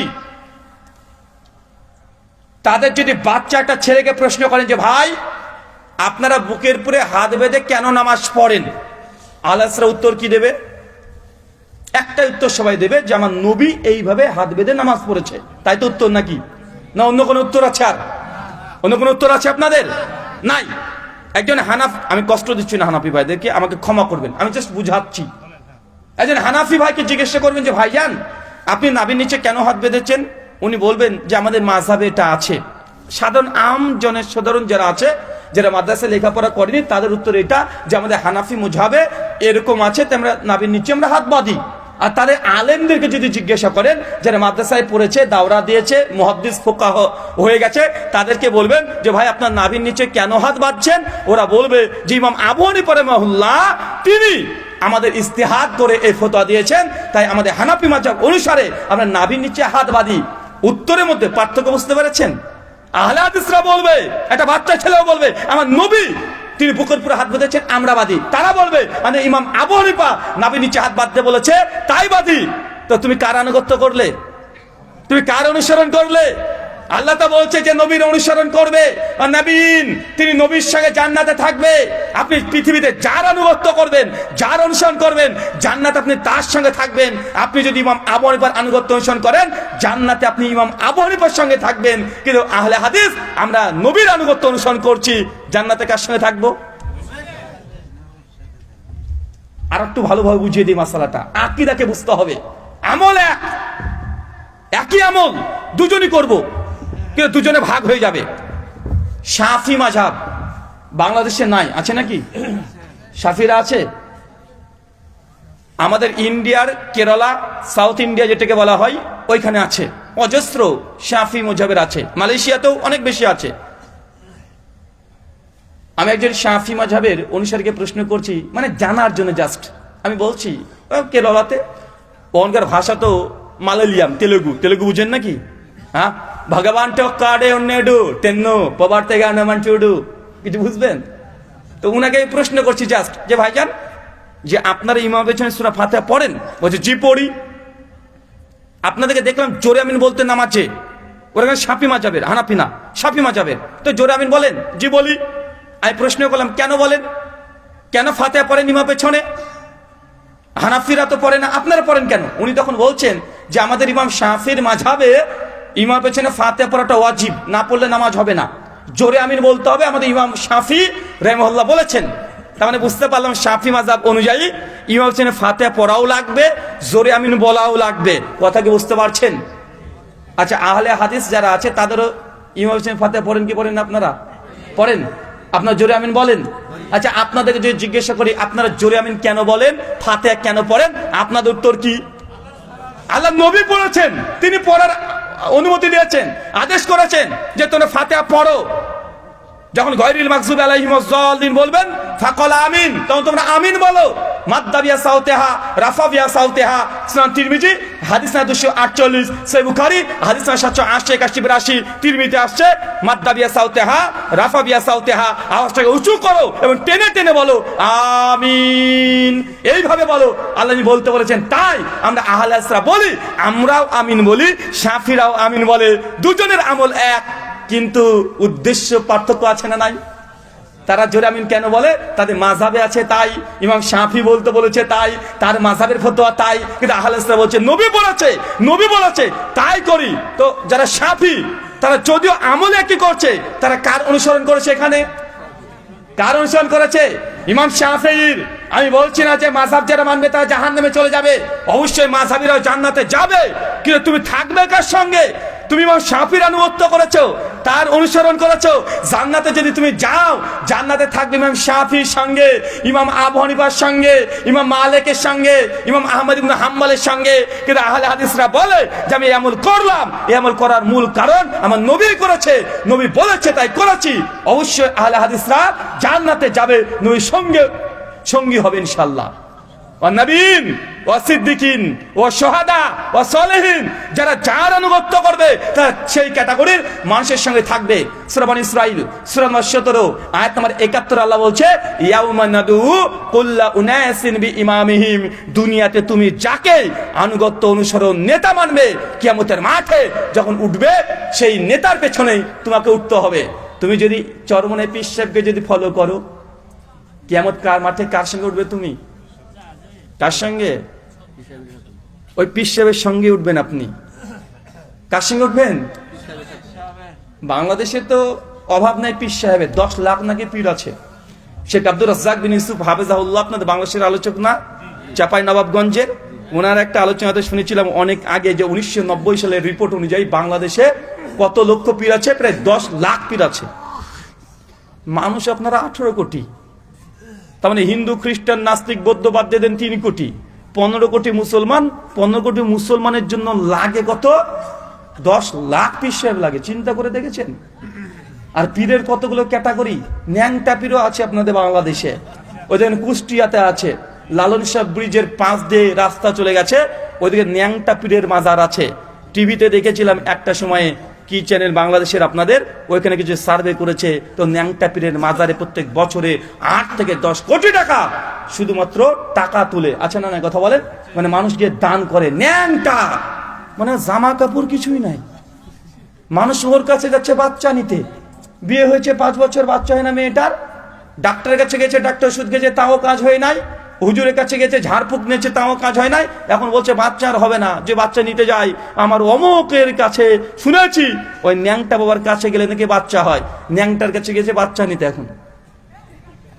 এখন ন্যাংটা পীর বসে আছে। চাচা, ন্যাংটা পীর মানে নাম শুধু ন্যাংটা না, মানে জামা প্যান্ট কিছুই পরে না, পুরো ন্যাংটা, নাট বল্টু সব বেরিয়ে থাকে। পীর কিন্তু চালাক, ও কিন্তু ভালোই চালাক, ও বুঝাচ্ছে যে দেখ, আরে তুই আমার কাছে চাইতে আসছিস, আর আমার কাছে কিছুই তো নাই, কিছুই নাই, যা আছে এটাও নিবি নাকি? ও কিন্তু পরোক্ষভাবে বুঝাচ্ছে। আমাদের ইন্ডিয়াতে মোদিজির এবার 140 বছর পর একটা অনুষ্ঠান হয় হিন্দু সনাতনী দাদাদের, সেটাকে বলা হয় নাগা সাধুদের মিলন মেলা। প্রায় 10 কোটি মানুষ ইন্ডিয়াতে এক জায়গাতে জমায়েত হয়েছে এবং গঙ্গায় স্নান করেছে। গঙ্গা স্নান বলছেন তো, মানে ওখানে ডুব মেরেছে, ডুব মারার সঙ্গে সঙ্গে পাপ সব ধুয়ে গঙ্গার মধ্যে চলে গেছে। 1-2 জন নয়, 10 কোটি। কিন্তু 10 কোটি সবাই ন্যাংটা, সব ন্যাংটা, মানে ওটা হচ্ছে কি বলা হয় দিগম্বর, উলঙ্গ, পুরোটা ন্যাংটা। চিন্তা করতে পারছেন? ওদের কাছেও হিন্দু নারীরা যায়, তাদের যদি বাচ্চা না হয় গিয়ে বলে যে বাবাজি সন্তান দাও, ওই হিন্দু পণ্ডিতরাও দিতে পারে। আপনাদের বাংলাদেশের পীর সাহেব যেমন ন্যাংটা আছে, হিন্দুদের মধ্যেও আছে, তো পার্থক্য কি দেখলেন রে ভাই? দুজনের মধ্যে পার্থক্য কি আছে? আমাদের ইন্ডিয়ার প্রথম যিনি প্রাইম মিনিস্টার ছিলেন তার নাম হচ্ছে পণ্ডিত জওহরলাল নেহরু। তার একটা বই আছে, দ্য ডিসকভারি অফ ইন্ডিয়া। এই বইটার 120 নম্বর পৃষ্ঠায় তিনি লিখছেন যে মেরে নজদীক হিন্দু আর মুসলমান কি আন্দার কে ফার্ক নেই হে। মানে বাংলা করলে হয় যে আমার নিকটে হিন্দু আর মুসলমানের মধ্যে কোনো পার্থক্যই নাই। হিন্দুরা পুজো করে মাটির তৈরি মূর্তির, আর মুসলমানরা পুজো করে পাথরের তৈরি মাজারের। একজন দাঁড়িয়ে থাকে, একজন শুয়ে থাকে। একজন হচ্ছে মা কালী মা, লক্ষ্মী মা, সরস্বতী মা, জগদ্ধাত্রী মা, মনসা মা। হিন্দুরা সব মায়ের পুজো করে, আর মুসলমানদের আছে সব বাবা, খাজা বাবা, দড়ি বাবা, ন্যাংটা বাবা, কি বাবা যে নাই, আছে না নাই কথা বলেন? আপনাদের কুমিল্লাতে আছে বিড়ি বাবা, বিড়ি বাবা আছে না ভাই? এখন মানুষকে আর ধোকা দিয়ে বক্তব্য দেওয়ার যুগ আছে এখন আর নাই। কারণ এখন ইউটিউব হাফেজাহুল্লাহ চলে এসেছে, ফেসবুক দামাত বারকাতুম আলিয়া চলে এসেছে। এখন যদি ইউটিউবে গিয়ে লিখেন যে বিড়ি বাবা, বিড়ি বাবার সব ভিডিও চলে আসবে। আসবে কি আসবে না কথা বলেন? চলে আসবে। উনার কারামত কি? মানুষ ওনার কাছে যায় কোনো রোগ বালা মুসিবত নিয়ে, উনার কোনো কাজ নাই, বিড়ি 10-12টা বেঁধে দেয় একসঙ্গে, তার ফু দিয়ে দেয়, ওই মুরিদকে বলে তুই খা, ও বিড়ি যখন টান দেয় ওর নাকি রোগ ভালো হয়ে যায়। এরকম আছে না নাই কথা বলেন? আছে। আমার কথা হচ্ছে আল্লাহ কোরআন মাজিদে বলছে, কোরআনের কথা, ইয়াউমা নাদউ কুল্লা উনাসিন বিইমামিহিম। তুমি দুনিয়াতে যার আনুগত্য করেছো, যাকে নেতা মেনেছো, যার কাছে তুমি আনুগত্য করেছো, কিয়ামতের মাঠে হাসরের দিনে তুমি তার সঙ্গে উত্থিত হবে, তার সঙ্গে থাকবে। তুমি কি চরমনে পৃষ্ঠের সঙ্গে থাকতে চাচ্ছ? যে থাকতে চাও তা তুমি তার আনুগত্য করো, আর নবীর সঙ্গে যে থাকতে চাও, নবীর আনুগত্য, নবীর আদর্শকে গ্রহণ করতে হবে। আল্লাহ নবী বলেছেন, জামে তিরমিজি 38 নম্বর হাদিস, আফজাল জিকরি লা ইলাহা ইল্লাল্লাহ। সবচেয়ে দুনিয়াতে উত্তম জিকির লা ইলাহা, তারপরে কি ইল্লাল্লাহ। এটা উত্তম জিকির। কে বলেছে? নবী বলেছে, আমাদের চরমনে পীর সাহেব বলেছে সবচেয়ে উত্তম জিকির ইল্লাল্লাহ, ইল্লাল্লাহ, ইল্লাল্লাহ। তারা করে কি করে না? করে কি করে না? তো তুমি কার আনুগত্য করেছো? নবী বলছেন উত্তম জিকির লা ইলাহা ইল্লাল্লাহ। তোমার পীর সাহেব বলেছে ইল্লাল্লাহ, তুমি নবীর জিকিরটাকে ছেড়ে দিয়ে পীরের জিকিরটাকে ধরে নিয়েছো, পীরের জিকির নিয়ে রাত দিন জিকির করছো। তো তোমার হাসর কার সঙ্গে হবে? কার সঙ্গে? পীরের সঙ্গে হবে। তোমার পীর যে জান্নাতে যাবে তার কি গ্যারান্টি আছে? কোনো গ্যারান্টি আছে? কথা বলেন, কোনো গ্যারান্টি নেই। পীর যে জান্নাত যাবে তারই কোনো গ্যারান্টি নেই। যেতে পারে, আমরাও দোয়া করি আল্লাহ সুবহানাহু ওয়া তাআলা তাকে জান্নাতবাসী করুক, কিন্তু যাবে নিশ্চিত। কেউ বলতে পারবে? তার ক্ষমতা আছে? কিন্তু আল্লাহর নবী উনি শুধু জান্নাতি নয়, যতক্ষণ আল্লাহর নবী জান্নাতের দরজাতে নক না করবে, আল্লাহ জান্নাতের দরজায় খুলবেন না।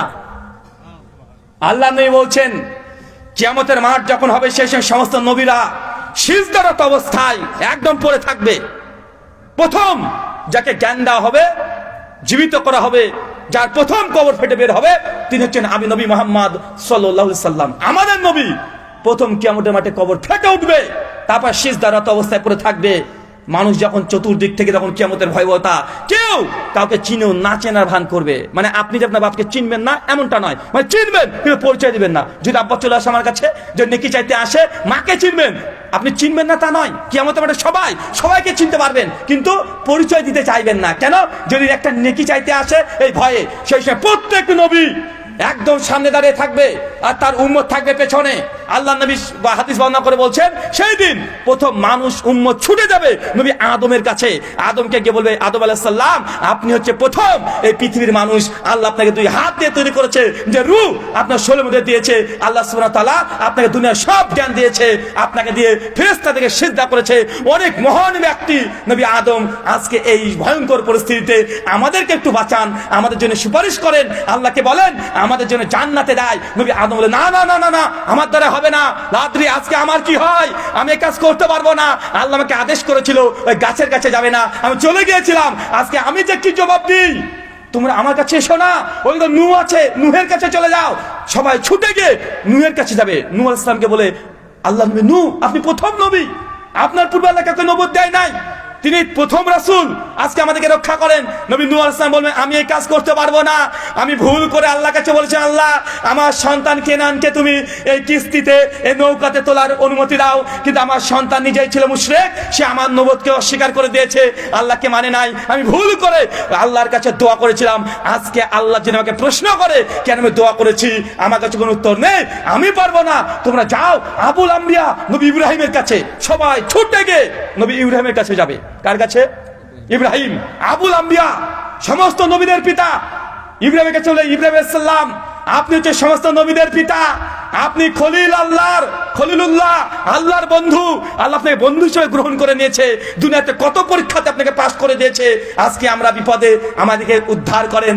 ইব্রাহিম নবী তখন বলবে, আমার দ্বারা আজকে এটা হবে না, আমি পারবো না, আমি নিজেকে বাঁচানোর জন্য জীবনে 3 বার পর আমি তাওরিয়া করেছিলাম, আমাকে বলা হয়েছিল এটাকে, আমি আমার স্ত্রীকে বলেছিলাম, বোন এই যে আমি তাওরিয়া করেছিলাম, আজকে যদি আল্লাহ আমাকে প্রশ্ন করে আমি এর অ্যান্সার করতে পারবো না, তোমরা যাও সবাই মুসার কাছে যাও। আল্লাহ সরাসরি মুসার সঙ্গে কথা বলেছে, মুসা যদি আজকে আল্লাহকে বলে, আল্লাহ নিশ্চিত তোমাদের সুপারিশ করবে। সবাই ছুটে গিয়ে কিয়ামতের মাঠে নবী মুসার কাছে যাবে। কার কাছে? মুসা নবী। কোন নবী জানেন? ওই যে ফেরেশতাকে মেরে কানা করে দিয়েছিল, কত ক্ষমতা দেখেছেন? ফেরেশতাকে মেরে কানা করে দিয়েছে না, ফেরেশতাকে মেরে কানা করে দিয়েছে, এত বড়। আল্লাহ বলছে, আল্লাহ আমি তোমাকে দেখতে চাই। আল্লাহ বলছে, মুসা লান তারানি, দেখতে পাবে না। মুসা বলছে, না আল্লাহ তাও দেখতে চাই, একটু দেখা দাও, একটু দেখা দাও। আল্লাহ বলছে, দেখতে পাবা না তুমি, কেউ দেখেনি আমাকে, তুমি দেখবা মানে তুমি আমাকে বিশ্বাস করো না? মুসা নবী বলছে, আল্লাহ আমি তোমাকে বিশ্বাস করি, কিন্তু আরো যেন ঈমানটা মজবুত হয় এই জন্য দেখতে চাই। আল্লাহ সূরা আরাফের 143 নম্বর আয়াত নাজিল করে বলছেন, মুসা লান তারানি, তারপরে তুমি আমাকে দেখতে পাবে না। সবাই মুসার কাছে ছুটে যাবে, বলে মুসা আলাইহিস সালাম আল্লাহ আপনার সাথে ডাইরেক্ট কথা বলেছে, ডাইরেক্ট আপনাকে তাওরাত দিয়েছে, আজকে আমাদেরকে, আমরা বিপদে আছি, কিয়ামত হয়ে গেছে, বিচার এখনই শুরু হবে, একটু আমাদের জন্য আজকে একটু সুপারিশ করে দিবেন, আমরা যেন জান্নাতে যেতে পারি। মুসা নবীর সঙ্গে বলে, জি না, আমার দ্বারা এটা সম্ভব নয়, আমি দুনিয়াতে বনী ইসরাইল একজন ব্যক্তিকে একটা থাপ্পড় মেরে তাকে মেরে ফেলেছি, আল্লাহ যদি মৃত্যুর কথা যদি আমাকে জিজ্ঞাসা করে আমি কি জবাব দিব, আমার দ্বারা আজকে হবে না, তোরা যাও নবী ঈসার কাছে। কার কাছে? ঈসা নবী। সবাই ছুটে চলে যাবে ঈসা নবীর কাছে, যে প্রশংসা করবে, আপনি এমন একজন নবী, আপনার মতো দুনিয়াতে কোনো মানুষই নাই, বাপ ছাড়া আপনাকে জন্ম দিয়েছে, আল্লাহ আপনাকে এমন মুজিজা দিয়েছিল যে আপনি মৃতকে জীবিত করে দিতে পারতেন, আপনি অন্ধ মানুষকে হাত দিলে তার চোখ ফিরে পেয়ে যেতেন, আজকে আমাদেরকে রক্ষা করেন, আমাদেরকে বাঁচান। নবী ঈসা বলবে, জি না, আমার দ্বারা এটা সম্ভব নয়, আমিও এটা পারবো না, অনেক কিছু ওজোর পেশ করে বলবে, তোমরা যাও শেষ নবী মুহাম্মদ সাল্লাল্লাহু আলাইহি ওয়াসাল্লামের কাছে। মানুষ যখন ছুটে যাবে তখন দেখছে মুহাম্মদ সাল্লাল্লাহু আলাইহি ওয়াসাল্লাম এক জায়গাতে দাঁড়িয়ে সিজদারত অবস্থাতে বারবার কান্না করছে, বারবার চিৎকার দিয়ে কান্না করছে, ইয়া উম্মতি, ইয়া উম্মতি, ইয়া উম্মতি। আজকে আমার উম্মতের কি হবে আল্লাহ? এই ভয়ঙ্কর পরিস্থিতি, আমার উম্মতের আজকে কি হবে, আমার উম্মতের কি হবে? ইয়া উম্মতি করে কেঁদে চলছে। কে বলেন তো? কিয়ামতের মাঠ। নবীরা উম্মতের সঙ্গে সম্পর্ক ছিন্ন করার জন্য প্রস্তুতি নিয়ে নিয়েছে। একজন নবী উম্মতের জন্য কান্না করছে, সে নবীর নাম কি? মুহাম্মদ সাল্লাল্লাহু আলাইহি সাল্লাম। তিনি কাঁদছেন, ওর উম্মতের কি হবে? আল্লাহ আমার উম্মত, আমার উম্মত। সমস্ত নবী বলছে আমরা পারবো না, আর একজন নবী বলছে আমার উম্মতের কি হবে। নিজের কোনো কথা বলছেন না, কেন তিনি যে কোনো ওজর পেশ করবেন, কোন ভুল পেশ করবেন, আল্লাহ নবী জীবনে কোন ভুলই করেনি। সূরা আল ফাতহ 2 নম্বর আয়াত আল্লাহ জানিয়ে দিয়েছেন, নবী আপনার আগের আর পেছনের যা ত্রুটি আছে আমি আল্লাহ সব ক্ষমা করে দিলাম। তার ওজর পেশ করার নাই। তিনি কার জন্য ওজর পেশ করবেন? তিনি বলছেন আমার উম্মতের কি হবে, যে উম্মত আমাকে না দেখে বিশ্বাস করেছে, আমার কণ্ঠ না শুনে আমাকে বিশ্বাস করেছে, আমার ভাষা বুঝে নাই তারপর আমাকে আনুগত্য অনুসরণ করেছে, আমার উম্মত দাড়ি রাখার জন্য জঙ্গি শব্দ শুনেছে, আমার উম্মত শুধু মাদ্রাসায় পড়াশোনা করেছে এই জন্য জঙ্গি সন্ত্রাসীর আতরঘর, মাদ্রাসাকে জঙ্গির ঘর বলা হয়েছে, আমার উম্মত না দেখে বিশ্বাস করেছে, আমার উম্মত যদি আমাকে এত ভালোবাসতে পারে, ইয়া উম্মতি, আল্লাহ আমার উম্মতের কি হবে, আমার উম্মতকে তুমি ক্ষমা করো। আল্লাহ চলে আসবেন, এসে বলবেন যে মুহাম্মদ মাথা তুলো, মাথা তুলো, তুমি কি চাইবে আজকে, তুমি তোমার সুপারিশ যা চাইবে তোমাকে আজকে তাই দেওয়া হবে। আল্লাহ নবী ডাইরেক্ট বলবেন যে আমি তোমার সিজদারত অবস্থায় পড়ে থাকবো, আল্লাহ প্রশংসা করব, যে প্রশংসার বাক্যগুলো আল্লাহ এখনো শিখায়নি, কিয়ামতের মাঠে আল্লাহ শিখিয়ে দিবেন আমাকে, আমি সেই বাক্যগুলো দিয়ে আল্লাহর প্রশংসা হাম আমি করতে থাকবো। আমি উঠে শেষে বলবো, আল্লাহ আজকে আমার উম্মাত, আজকে আমার উম্মাত। কোন উম্মাত? 5 ওয়াক্ত নামাজ পড়ে তারা না, যারা 10 বার হজ করেছে তাদের জন্য না, যারা বেশি বেশি রোজা করছে তাদের জন্য না, যারা গুনাহগার পাপিষ্ঠ বান্দা উম্মতে যারা গুনাহ করেছে, পাপ করেছে, জেনা করেছে, সুদ খেয়েছে, ব্যভিচার করেছে, আপনাদের মতো আমাদের মতো পাপিষ্ঠ বান্দার জন্য নবী প্রথম মাথা তুলে উঠে বলবে যে আল্লাহ আমার গুনাহগার উম্মত যারা আছে আজকে আমার সুপারিশ তুমি কবুল করো আল্লাহ। আল্লাহ অনুমতি দেবে, সঙ্গে সঙ্গে আল্লাহ নবী জাহান্নামে যাবে, আর আল্লাহ সুবহানাহু ওয়া তাআলা কাকে কাকে জান্নাতে সেটা জানিয়ে দিবে। নবী জাহান্নাম থেকে যে উম্মতকে নিয়ে সঙ্গে সঙ্গে আবার তিনি জান্নাতে নিয়ে চলে আসবেন। একবার নয়, 2 বার নয়, 3 বার আল্লাহ নবী জাহান্নামে যাবেন, তার উম্মতকে তুলে তুলে নিয়ে চলে আসবেন। সেই বুখারী হাদিস নম্বর 7450, বুখারীর হাদিস। এটা চিন্তা করতে পারছেন বুখারী মানে কি? শেখ আব্দুর রাজ্জাক বিন ইউসুফ বলেন, বুখারী মানে আম গাছে জাম ধরতে পারে ধরে না, আওয়াজে চাঁদ উঠতে পারে ওঠে না, শৈল ছিদ্র দিয়ে ফাল ঢুকে যেতে পারে ঢুকে না, কিন্তু বুখারী মানে এর মধ্যে একটা ছিদ্র ঢুকানো সম্ভব নয়। আমরা যে সেই নবীর উম্মত। কোন নবীর উম্মত? এই নবীর। চিন্তা করতে পারছেন অনেক ফজিলত আছে, এমন এমন ফজিলত এই উম্মতকে আল্লাহ নবী দিয়ে দিয়েছেন আপনি কল্পনা করতে পারবেন না। পৃথিবীতে কোনো নবী নাই যার 70,000 উম্মত বিনা হিসেবে জান্নাতে যাবে, শুধুমাত্র উম্মতে মুহাম্মাদীর 70,000। বুখারী সহিহ মুসলিমের আরেকটা রওয়ায়াত আসছে 4122 নম্বর, 70,000। ওই বর্ণনা আসছে অফিরিয়াতিন 7 লাখ মানুষকে আল্লাহ বিনা হিসাবে জান্নাতে প্রবেশ করাবেন। তাদের বৈশিষ্ট্য কি? যারা তাবিজও পড়ে না, ঝাড়ফুঁকও করে না। ঝাড়ফুঁক জায়েজ, কি বললাম বলেন তো? ঝাড়ফুঁক জায়েজ, তাবিজ শিখ। তো তাবিজ তো পড়েনি, ঝাড়ফুঁক যে জায়েজ, ঝাড়ফুঁকও নেয়নি। অসুখ হয়েছে, আল্লাহ যা করেছে ভাগ্যে, তাকদীরে যা আছে তাই হবে, মানে এত সবর, তাকদীরের প্রতি এত বিশ্বাস, ও ঝাড়ফুঁকও নিতে যায়নি। ওই ব্যক্তিগুলোকে বিনা হিসাবই হবে না, ডাইরেক্ট জান্নাতে দিয়ে দিবে। চিন্তা করতে পারছেন? এরা পৃথিবীর অন্য কোন নবীর এই ফজিলত নাই, অন্য কোন উম্মতের এই ফজিলত নাই। সহিহ বুখারী 6265 নম্বর হাদিস, আল্লাহ নিয়ে বলছেন কিয়ামতের মাঠে আমার সামনে সমস্ত উম্মতগুলোকে 60 করে দাঁড় করানো হবে। দেখছি যে অনেক নবী আছে যার পেছনে 100 জন তার উম্মত আছে, কিছু নবীকে দেখছি যার পেছনে 50 জন আছে, কিছু নবী দেখছি মাত্র 10 জনকে নিয়ে দাঁড়িয়ে আছে, কিছু নবী আছে যার পেছনে কেউই নেই, নবী একাই দাঁড়িয়ে, মানে উনি দাওয়াত দিয়েছেন, ওনার দাওয়াত কেউ গ্রহণ করেনি। তারপর আমার উম্মতকে দেখানো হচ্ছে, আল্লাহ নিয়ে বলছেন যে আমার উম্মত এত সংখ্যক যে পূর্ব থেকে পশ্চিম তাকালে যেমন দেখা যায় না, আমার উম্মতের সংখ্যা হবে এতগুলো। কেন জানেন? ইমাম হাজার ফাতুল বারীর মধ্যে এই হাদিসের শরহ করতে গিয়ে বলছেন, কেননা আগেকার নবীদের উম্মতরা দুনিয়াতে তার নিয়ামত পেয়ে পূর্ণ হয়ে গেছে। কিভাবে? সেই সময়তে নবীরা আসতো, বাপও নবী, বেটাও নবী, নাতিও নবী। যেমন নবী ইব্রাহিম, তিনি নবী, তিনি এক বেটা ইসমাইল, তিনি নবী, তার আর এক বেটা ইসহাক, তিনিও নবী, ইসহাকের বেটা ইয়াকুব, তিনিও নবী, তার বেটা ইউসুফ, তিনিও নবী। মানে এক পরিবারে 10-12টা করে নবী, মানে একটা গ্রামে 10-12টা নবী। কথা বুঝতে পারলেন না? তারপরে হতভাগা এতগুলো নবীকে তারা গ্রহণ করেনি। চিন্তা করতে পারছেন? একই সময় 8টা-10টা করে নবী থাকতো সেই সময়। বনী ইসরাইলের মধ্যে দেখেন নবী ঈসা, তিনি নবী, তার চাইতে 6 মাসের বড় আরেকজন নবী ইয়াহিয়া, তিনিও নবী। একই সময় সেই সময় নবী জাকারিয়া, তিনিও নবী। একসঙ্গে 3 জন নবী। তো আগেকার উম্মত তারা নবী আর নবী পেয়েছে, কিন্তু আমাদের উম্মতে মুহাম্মদী দেখেন, আমরা নবী পেয়েছি? নবীকে দেখেছি? কবে তিনি এসেছেন? 1400 বছর আগে। 1500 বছর ধরে কোনো নবী নাই, কিন্তু তারপর না দেখে বিশ্বাস 180 কোটি তাকে মানুষ বিশ্বাস করে। নবী ঈসাকে বিশ্বাস করেছে মাত্র 11 জন। কতজন? 11 জন। নবী নূহ আলাইহিস সালাম, তিনি 950 বছর দাওয়াত দিয়েছে। তাফসীর কুরতুবীর মধ্যে আসছে তার দাওয়াতে মাত্র 50 থেকে 60 জন ইসলাম গ্রহণ করেছে, বাকি কেউ গ্রহণ করেনি। নিজের স্ত্রী গ্রহণ করেনি, নবী নিজের স্ত্রী, তার নিজের সন্তান কেনান ঈমান আনে নাই। লূত আলাইহিস সালামের স্ত্রী ঈমান আনে নাই, সূরা তাহরিম 11 নম্বর আয়াত। কিন্তু আপনি যে ঈমান নিয়ে এসেছেন, আপনার মর্যাদা কত নবীর কাছে দেখেছেন? আপনি এখনো বুঝতেই পারেননি আমরা কোন নবীর উম্মত হিসেবে এসেছি। আল্লাহ বলছেন প্রথম জান্নাতের দরজা আমি ঠক ঠক করব, ফেরেশতার সঙ্গে সঙ্গে গেট খুলবে। কে? আমি মুহাম্মদ। আনা মুহাম্মদ। ফেরেশতা এসে বলে, জি হ্যাঁ, আপনার কথা আল্লাহ বলেছে আপনি ছাড়া প্রথমে কেউ যেন জান্নাতে প্রবেশ করতে না পারে। নবী মুহাম্মদ সাল্লাল্লাহু আলাইহি ওয়াসাল্লাম থাকবেন, তার পেছনে উম্মত আমরা থাকবো। আল্লাহ জান্নাতে প্রথমে প্রবেশ করছেন।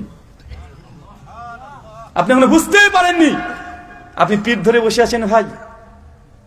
আপনি মাজারের এই মরা মানুষের কাছে চলে গেছেন, যে উম্মতের জন্য নবী কান্নাকাটি করবে কিয়ামতের মাঠে, সে উম্মত আজকে নবীকে বাদ দিয়ে পীরের প্রেমে হাবুডুবু খাচ্ছে। হায় আফসোস। আল্লাহ সুবহানাহু ওয়া তাআলা আপনাদের প্রত্যেককে হেদায়েতের পেয়ালা পান করার সকলে বলি আমিন। আরেকটা হাদিস আপনাকে বলি, সহিহুল বুখারী হাদিস নম্বর 136, বড় ভাবে আসছে, আর তুরুক জমা করে ইমাম আহমদ তার মুসনাদে আহমদের হাদিস না 2546। শেখ আল্লামা নাসিরুদ্দিন আলবানী সিলসিলা হাদিসের সহিহের মধ্যে সনদকে সহিহ বলেছেন। আল্লাহ নবী বলছেন, কিয়ামতের মাঠে প্রত্যেক উম্মত যখন লাইন দিয়ে দাঁড়িয়ে থাকবে, সামনে থাকবে তার নবী। একজন ঘোষক এসে ঘোষণা করবে, ফেরেশতা এসে ঘোষণা করবে, এই মুহাম্মদকে কি আছে, মুহাম্মদ আহমদ কে আছে, এবং তার সঙ্গপাঙ্গকে আল্লাহ ডেকেছেন। সমস্ত উম্মত আর তুমি তার নবীরা অবাক হয়েছে, কি ব্যাপার? আরে মুহাম্মদ সাল্লাল্লাহু আলাইহি ওয়াসাল্লাম তিনি তো শেষ নবী, আমরা প্রথম, বিচার আমাদের হবে না, শেষ নবীর বিচার আগে হবে, তাকে স্পেশাল ভাবে ডেকে পাঠিয়েছে। আল্লাহ বলছেন, সেই সময়তে যখন আমাকে ডাকা হবে, আমি তখন আমার উম্মত নিয়ে আসবো। আল্লাহ সুবহানাহু ওয়া তাআলা আমার উম্মতের চোখ, এই যে কপালগুলোকে একদম চমকে দিবে নূর দিয়ে। উম্মতে মুহাম্মাদি, কোটি কোটি মানুষ চিন্তা করেছেন, এখনই পৃথিবীতে মানুষের সংখ্যা 800 কোটি। কত কোটি? কত কোটি বলেন? 800 কোটি। সে আদম থেকে আজ পর্যন্ত কত কোটি মানুষ আছে? কিয়ামতের মাঠে কত কোটি মানুষ হবে চিন্তা করেন। সেই সময় উম্মতে মুহাম্মাদীদের এই কপালে আর মুখমণ্ডলে একদম নূর দিয়ে আল্লাহ চকচকে করে দিবে। কেন? সবাই বুঝে নিবে এই যে উম্মতে মুহাম্মাদী শেষ নবীর উম্মত। কারণ ওযু করেছে তারা। কি করেছে? ওযু।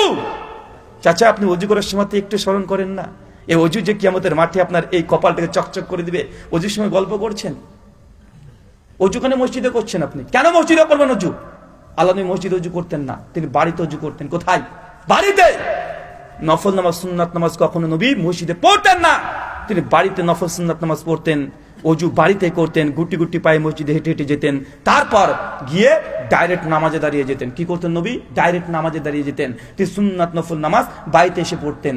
আপনি কেন মসজিদে কেন সুন্নাত নফল নামাজ পড়বেন? কেন পড়বেন? বাড়িতে পানি নেই, ওযু করার জায়গা নেই।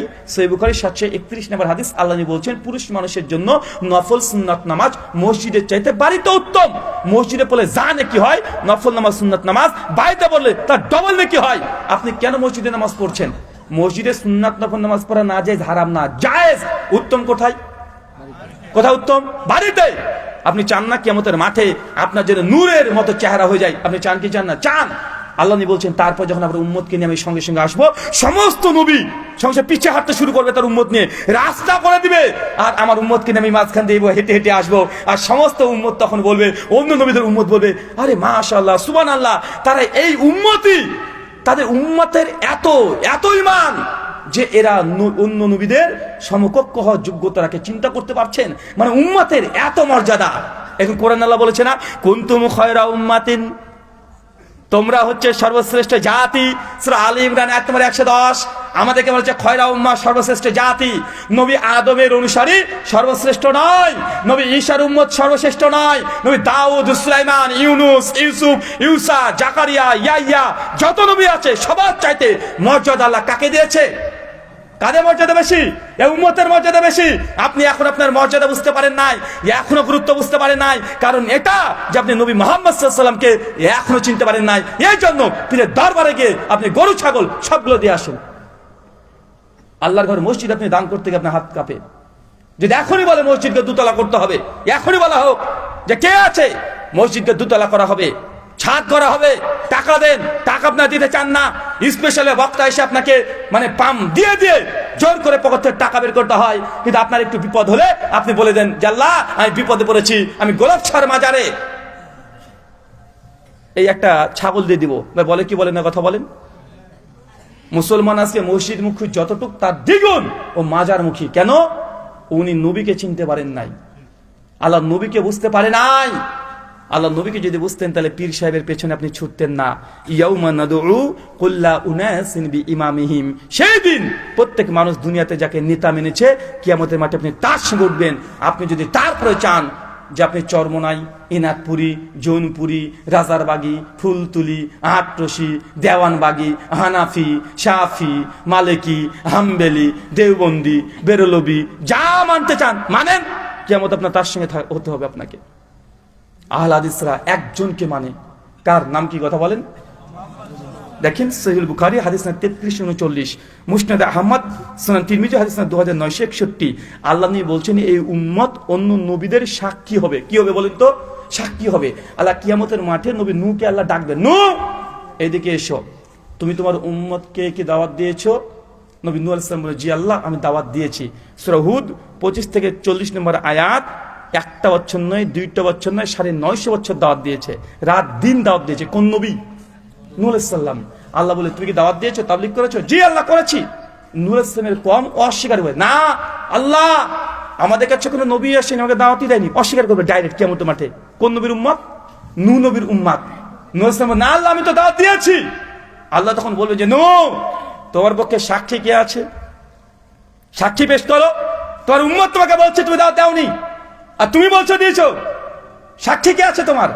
নূহ আলাইহিস সালাম তখন বলে, আল্লাহ আমার সাক্ষী আছে মুহাম্মদ আর মুহাম্মদ সাল্লাল্লাহু আলাইহি ওয়াসাল্লামের অনুসারী উম্মতে মুহাম্মাদি সাল্লাল্লাহু আলাইহি ওয়াসাল্লাম, তারা আমার সাক্ষী। সঙ্গে সঙ্গে আল্লাহ বলবে, কোথায় তোমার সাক্ষ্য উপস্থিত করো। তখন মুহাম্মদ সাল্লাল্লাহু আলাইহি ওয়াসাল্লামকে ডাকবে, আমাদেরকে নবী নূহ ডাকবেন যে উম্মতে মুহাম্মাদি কোথায়? আজকে আমার উম্মত মিথ্যা কথা বলছে, তোমরা আমার পক্ষে সাক্ষী দাও। সঙ্গে সঙ্গে উম্মতে মুহাম্মাদি সবাই ছুটে চলে আসবে। তখন বলে, জি আল্লাহ নূহ নবী তার উম্মতকে দাওয়াত দিয়েছে, তার দাওয়াত অস্বীকার করেছে তার উম্মতরা। আল্লাহ বলবে যে তোমরা তো নূহের সময় ছিলেই না, তোমরা বুঝলে কিভাবে, জানলে কিভাবে, দেখলে কিভাবে যে নূহ তার উম্মতকে দাওয়াত দিয়েছে? তখন বলবে, আপনি যে কোরআন নাজিল করেছিলেন, আপনি যে কোরআন অবতীর্ণ করেছিলেন আমাদের নবীর উপরে, ওই কোরআনেই তো আপনি লিখে দিয়েছেন যে নূহের উম্মত নূহ 950 বছর দাওয়াত দিয়েছে। আমরা কোরআন পড়েছি, আমরা বুঝাচ্ছি, নবীকে সত্যবাদী মেনে নিয়েছি, আপনি তো কোরআনে লিখে দিয়েছিলেন। উম্মতের দেখেছেন, চিন্তা করছেন, নবীর পক্ষে সাক্ষী দিবে সেই দিন। আপনি এখনো বুঝতে পারেননি ভাই আমার, এখনো বুঝতে পারেননি। তওবা করেন, এখনো তওবা করেন। জান্নাত একজনের মাধ্যমে যাওয়া যাবে, তার নাম মুহাম্মদ সাল্লাল্লাহু আলাইহি সাল্লাম। একটা হাদিস দেখেন এবার, মিশকাত হাদিস নম্বর 194, সুনান দারিমি হাদিস নম্বর 435, শেখ আলবানী সনদকে হাসান বলেছেন। শেখ শুআইব আরনাউত তার মুসনাদ আহমদের টিকাতে তিনি আলোচনা করে বলেছেন সনদের মধ্যে কিছুটা দুর্বলতা আছে। হাদিসটা কি? আল্লাহ নবী দাঁড়িয়ে আছেন, বসে আছেন, ওমর বিন খাত্তাব তিনিও বসে আছেন, আর আবু বকর রাদিয়াল্লাহু আনহু তিনিও বসে আছেন। ওমর বিন খাত্তাব চট করে দাঁড়িয়ে হাতে একটা তাওরাতের কপি নিয়েছে। কি নিয়েছে বলেন তো? তাওরাত বুঝেন কি? তাওরাত কি চাচা? মুসা নবীর উপরে আল্লাহ আসমানি গ্রন্থে যেটা নাজিল করেছেন তার নাম তাওরাত। ওই তাওরাত নিয়ে ওমর বিন খাত্তাব পড়তে শুরু করেছে, কিরাত করে, সুন্দর করে পড়ছে। আর তাওরাত ওমর বিন খাত্তাব যত পড়ে আল্লাহ নবী তত রেগে যায়, যত পড়ে তত রেগে যায়। আবু বকর দেখছে যে আল্লাহ নবী রেগে যাচ্ছেন, তাওরাত সহ্য করতে পারছে না। সঙ্গে সঙ্গে আবু বকর চট করে দেয়, ওমর তাওরাত পড়া বন্ধ রাখো, তুই দেখছ না তো তাওরাত নবী সহ্য করতে পারছে না। আল্লাহ নবী চট করে দাঁড়িয়েছেন, ওমর বিন খাত্তাব তাওরাতকে ফেলে দিয়েছে। সেই আল্লাহ নবী বলছেন, আল্লাযী নাফসি বিহাদি মুহাম্মদ, সেই সত্তার কসম ওমর যার হাতে আমি নবী প্রাণ আছে, তুমি তাওরাত পড়ছো। লাউ কানা মুসা হাইয়ান, স্বয়ং মুসা যদি আজকে জীবিত হয়ে চলে আসে, তাওরাত পড়ছো তুমি? আর তাওরাত যার উপরে অবতীর্ণ হয়েছে, মুসা যদি জীবিত হয়ে আজকে দুনিয়াতে চলে আসে, তাহলে মুসার জান্নাত নির্ভর করছে আমার অনুসরণ, তুমি তাওরাত পড়ছো। এই হাদিসের ওয়েট বুঝতে পারেননি চাচা। আল্লাহ নবী বলছেন যে তুমি তাওরাত পড়ছো, আরে মুসা যদি চলে আসে দুনিয়াতে, আবার যদি চলে আসে, মুসার জান্নাত নির্ভর করছে কার অনুসরণ? আল্লাহ নবীর আনুগত্য অনুসরণে। কার অনুসরণে? আল্লাহ নবীর আনুগত্য অনুসারে নবী মুসার জান্নাত নির্ভর করছে। পৃথিবীতে আরেকজন নবী আসবেন, যাকে আল্লাহ আসমানে তুলে নিয়েছেন, নবী হিসেবে আসবেন না, উম্মত হিসেবে আসবেন। তার নবুয়তের সময় শেষ করে দিয়েছেন আল্লাহ, কিন্তু আসবেন দ্বিতীয়বার। সে নবীর নাম কি? ঈসা নবী এসে কি করবেন? কোন পীরের বায়াত করবেন? কোন মাযহাব মানবেন? কোন পীরের তরিকা মানবেন?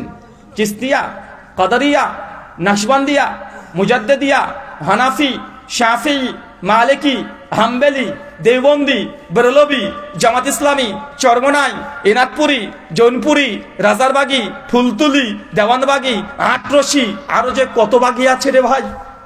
এটা তো শুধু বাংলাদেশের কোম্পানি বললাম, এখন ইন্ডিয়াতে বলিনি। তাবলিগ জামাত আছে, ওটা পারবে দুইটা গ্রুপ, একটা তাবলিগ সাতপন্থী, একটা জুবারপন্থী, দুজনই মারামারি করছে, নে ঠেলা। অনেকে বলছে যে আহলে হাদিসরা তাবলিগকে পছন্দ করে না, আহলে হাদিসরা তাবলিগকে নাজায়েজ বলে, তাবলিগ জামাতকে বেদাত বলে, তাবলিগ জামাতকে গোমরা দল বলে। তো ভাই আমরা কি বলি? তাবলিগরা নিজেদেরকে গোমরা বলছে, সাতপন্থী তাবলিগ বলছে জুবারপন্থী তাবলিগ জাহান্নামী, জুবারপন্থী তাবলিগ বলছে সাতপন্থীরা জাহান্নামী, দুজনকে জাহান্নামী বলছে। ভাই বলছে কি বলছে না? তা আমরা তখন বলছি যে ঠিকই বলেছো, দুজনকে জাহান্নামী বলছো, দুজনই যা তাহলে। আমি নতুন করে কি বললাম? আমি নতুন ফতোয়া দিয়েছি? কথা বলেন। ওরা আপন মায়ের পেটে দুই ভাই না? সাতপন্থী বলছে জুবারপন্থী এরা গোমরা, জুবারপন্থী বলছে সাতপন্থী গোমরা। তো দুই ভাই যদি দুজনকে গোমরা বলিস, চোর বলিস, ডাকাত বলিস, তো আমি বাইরেকার মানুষ, আমি বললাম যে ঠিক আছে, দুই ভাই যখন দুজনকে বলছিস, দুজনই তোরা চোর। আমার দোষ আছে এখানে? কথা বলেন। আমার দোষ আছে? দোষ দিয়ে লাভ আছে? কিছুদিন আগে দেখলেন না ঢাকাতে টুঙ্গির ময়দানে জুবারপন্থী সাতপন্থীর উপরে অ্যাটাক করে, সাতপন্থী জুবারপন্থীর উপরে অ্যাটাক করে 5 জনকে একদম মেরে ফেলেছে, কয়েকশো জনকে একদম আহত করে দিয়েছে, হাত পা কেটে নিয়েছে। দেখলেন না ভাইজান? তারা করেছে আহলে হাদিসরা। অনেকে বলছে যে আহলে হাদিসরা সমাজে ফিতনা তৈরি করছে। কে বলেছে আহলে হাদিসরা ফিতনা তৈরি করছে? দেখেন তারাই মারামারি করে মরছে। আহলে হাদিস মারতে গেছে কখনো? আহলে হাদিসের মসজিদে কোনো হানাফি ভাইরা, আমার আদরের ভাই, তারা যদি নামাজ পড়তে আসে, যদি আমিন আসতে বলে, আহলে হাদিসরা কখনো মসজিদ থেকে বের করে দিয়েছে? তার যদি ইসলামের পেছনে ফাতিহা না পড়ে কখনো বের করে দিয়েছে? বের তো করে দেয় না। কিন্তু দুর্ভাগ্য আমাদের ভাই হানাফি ভাইরা, আহলে হাদিসরা যদি মসজিদে একটু জোরে আমিন বলেছে, সঙ্গে সঙ্গে মসজিদ থেকে বের করে দেয়। আছে না নাই? কথা বলেন। চরমনায় পীর সাহেব ফজলুল করিম তিনিও তার বক্তব্যের মধ্যে বলেছে, পরিষ্কার ভাবে বলেছে, যারা জোরে আমিন বলে তাকে মসজিদে খুঁটির সঙ্গে বেঁধে রাখবে। বলেছে না? আমরা আহলে হাদিসরা কখনো বলেছি? ভাই আমরা এরকম বাড়াবাড়ি করি না। আমরা বলি তোমরা করো, তোমরা চরমনায় পীর সাহেবকে মানছো, হানাফি শাফি মালিকি মানছো, মানো, কিন্তু কি হবে তোমার ভাই? নিসা 69 নম্বর আয়াত, যাকে মানবে ও নবীন ও সিদ্দিকিন ও শুহাদা ও সালেহিন, তুই যাকে মানবে তার সঙ্গে জান্নাতে থাকবে। আমি নবীর সঙ্গে মানার জন্য তোমাকে বলছি, আমি বলছি না যে আমার পীর সাহেব আছে আমাকে মানো, এই কথা আহলে হাদিসরা বলে না। আহলে হাদিসরা বলে নবীকে মানো, নবী যা দিয়েছে তাই মানো। মান আমিলা আমালান লাইসা আলাইহি আমরুনা ফাহুয়া রাদ। আমলান নবী বলছেন, আমি যদি কোনো আমল, যে আমল করার আদেশ করি নাই, কেউ যদি সে আমল করে ফাহুয়া রাদ, সে আমলটা বাতিল। সহিহ মুসলিম হাদিস নাম্বার 1718, সুনান আবু দাউদ হাদিস নাম্বার 4606, মিশকাত হাদিস নাম্বার 140, সহিহ বুখারী ভিন্ন সনদ ভিন্ন মতনে হাদিস নাম্বার 2697। স্পষ্ট জল করছে, নবী বলছে আমি যে আমলের কথা বলিনি, কেউ যদি সে আমল করে তার আমলটা কি? ফাহুয়া রাদ, সেটা বাতিল। এ কথা কোরআনে আল্লাহ বলেছেন। একই কথা কোরআনে বলছে সূরা হাজর 33 নম্বর আয়াত, আল্লাহ বলছেন ইয়া আইয়ুহাল্লাযিনা আমানু আতিউল্লাহ ওয়া আতি রাসূল ওয়া লা তুবতিলু আমালাকুম। সূরা মুহাম্মদের 33 নম্বর আয়াত। আল্লাহর আনুগত্য করো, রাসূলের অনুসরণ করো, ওয়া লা তুবতিলু আমালাকুম, যে নবীর আনুগত্য করে কোনো ইবাদত না হয়, তোমাদের আমলগুলোকে বাতিল করো না। আমরা বলছি নবীর কথা, আর তুমি আমাকে বলছো পীর সাহেবের কথা, আর আমাদেরকে বলছে ফিতনাবাজ। আল্লাহ নবী এই কথাই বলেছেন, সেই সময়তে কিয়ামতের বলছে অচিরে কিয়ামত ততক্ষণ হবে না যতক্ষণ পর্যন্ত উম্মাত সত্যবাদীকে মিথ্যাবাদী না বলবে, আর মিথ্যাবাদীকে সত্যবাদী না বলবে, ততক্ষণ কিয়ামত সংগঠিত হবে না। আমরা বলছি নবীর কথা, তুমি বলছো পীরের কথা, বুজুর্গনের দিনের কথা, আবার আমাদেরকে বলছে এরা নবীকে মানে না, আহলে হাদিসরা নবীকে মানে না, এই কথা বলে। ভাই বলে কি বলে না? কথা বলে। বলছে আহলে হাদিসরা ইংরেজদের দালাল। কত বড় মিথ্যা কথা বলছে আপনি চিন্তা করেন। আহলে হাদিস নাকি ইংরেজদের দালাল, এরকম কথা বলে না ভাইজান? দুঃখ লাগে আমাদের ভাইদের জন্য। সাধারণ আম জনতা তো কিছু বুঝে না, এরা কিছু বুঝে না, যা তারা বুঝাচ্ছে তাই বুঝছে তারা। হিন্দুদেরকে দেখবে সাধারণ আম হিন্দু, ওরা কিছু বুঝে না, ওদের হিন্দু পণ্ডিত যা বলে তাই মানি। ওরা কিতাবও পড়ে না, হিন্দুরা পড়ে। কথা বলেন। আমি একজন হিন্দু পণ্ডিতের সঙ্গে আমার বিতর্ক আছে, দেখবেন 4-5 হিন্দু পণ্ডিতের সঙ্গে বিতর্ক আছে। কেউ দেখেছেন?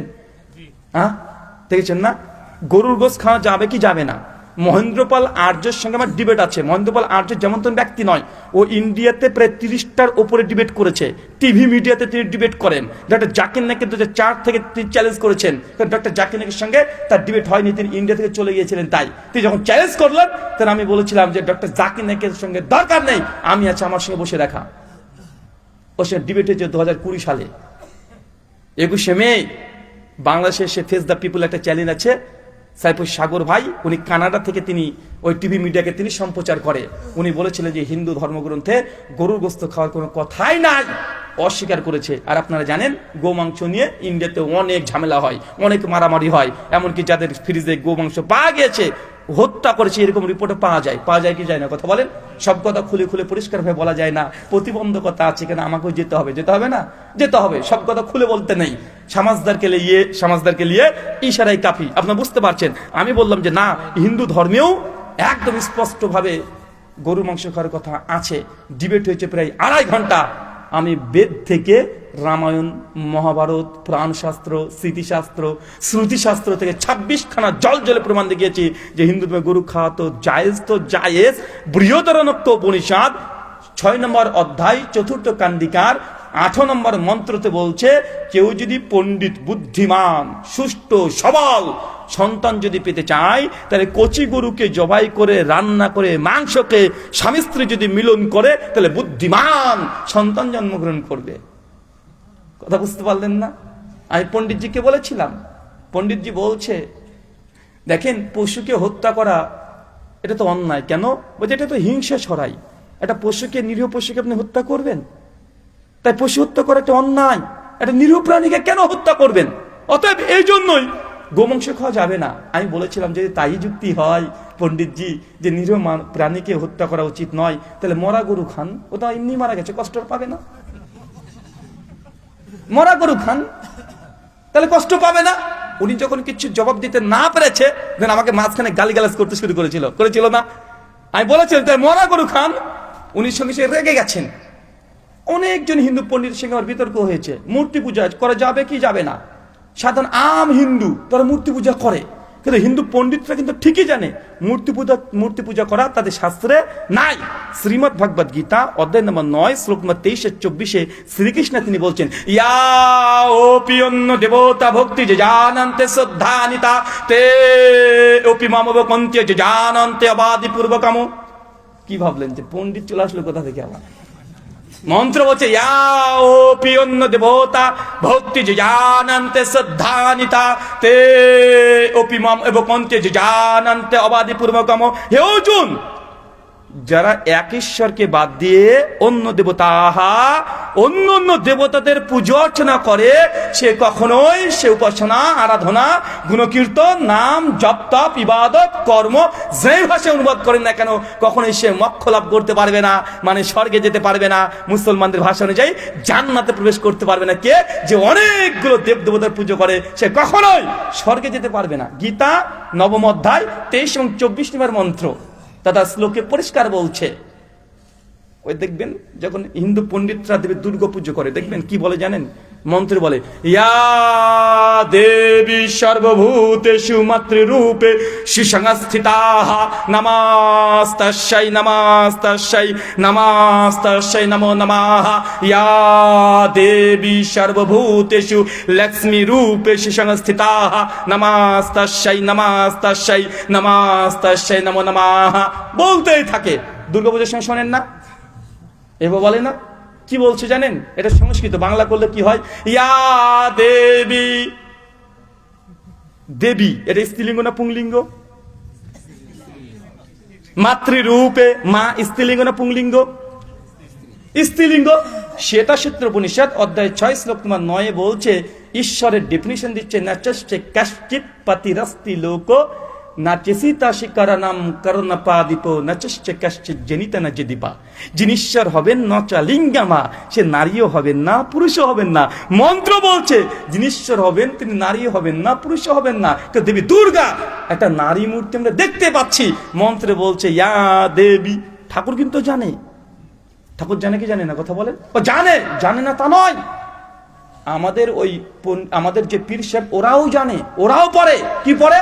ফাতিহা সূরা কমপক্ষে পড়ে তো ইয়াকা না'বুদু ওয়া ইয়াকা নাস্তাইন, বাংলা মানে হে আল্লাহ আমি তোমারই ইবাদত করি, তোমার কাছেই চাই। ও বলছে যে আল্লাহ আমি তোমার কাছে চাই, আবার মাজারে গিয়ে চাচ্ছে। আচ্ছা না কথা বলেন, ওদের পীরের ওসিলা দিয়ে চাও, নাহলে আল্লাহ দিবে না। পীরের ওসিলা লাগবে, নচেত আল্লাহ দেবে না। আমি বলেছিলাম ওকে, ভাই পীর সাহেব বলছে যে বান্দা এত গুনাহ করেছে, এত পাপ করেছে, তাই বান্দার দোয়া আল্লাহ ডাইরেক্ট কবুল করবেন না, এই জন্য মাঝখানে পীর সাহেব লাগবে। বা বলে কি বলে না, যে বান্দা এত গুনাহ করেছে, এত পাপ করেছে, যে ডাইরেক্ট বান্দার কথা আল্লাহ শোনে না, এই জন্য পীরকে ধরতে হয়, পীরের উসলা দিয়ে দোয়া করতে হয়। আমি বলেছিলাম ভাই আপনি কত বড় পাপ করেছেন, আপনি কত বড় পাপী, আপনি ইবলিশ শয়তানের চাইতে বড় পাপী নাকি? বা ইবলিশ শয়তানের চাইতে বড় পাপী কেউ আছে সৃষ্টি জগতে? কেউ আছে? ইবলিশ শয়তানকে সূরা আরাফের 14 নম্বর আয়াতে যখন দেখলেন সবকিছু হয়ে গেল, আল্লাহ বলছেন যে ইবলিশ তোকে এই জান্নাতে থাকা যাবে না, আদম হাওয়া তোমরা জান্নাতে থাকতে পারবে না, সব দুনিয়াতে পাঠাবো তোমাদেরকে একসঙ্গে, সবাই চলে যাও ওখানে, আর জান্নাতে থাকা যাবে না। তখন শয়তান ইবলিশ তখন বলছে আল্লাহ তোমার আদমের জন্য আজকে আমাকে জান্নাতকে ত্যাগ করে দিতে হচ্ছে, দুনিয়াতে যেতে হচ্ছে, কষ্টের জীবন ওকে ভোগ করতে হবে। তবে আল্লাহ শেষবারের মতো তোমার কাছে একটা দোয়া চাইবো, একটা জিনিস চাইবো, তুমি দিবে আমাকে। কে বলছে বলেন তো? চাচা ইবলিশ বলছে। আল্লাহ তুমি বলছে চা, কি চাইবে? শেষ ব্যাপার তো, চা, তাই দেওয়া হবে, যা। তো বলছে আল্লাহ এই তোমার আদম সন্তানের রগে রগে শিরায় শিরায় চলানোকে ক্ষমতা দাও। আল্লাহ বলছে যা, তাও তোকে দিয়ে দিলাম। তো ইবলিশের দোয়া যদি আল্লাহ ডাইরেক্ট গ্রহণ করে নাই, আপনি কি ইবলিশ শয়তানের চাইতে খারাপ? কিন্তু পীর সাহেব বলছে যে বান্দা এত গুনাহ করেছে, এত পাপ করেছে, ডাইরেক্ট আল্লাহ শুনে না। ইবলিশ শয়তান কার ওসিলা ধরেছিল? কাকে মাধ্যম ধরেছিল?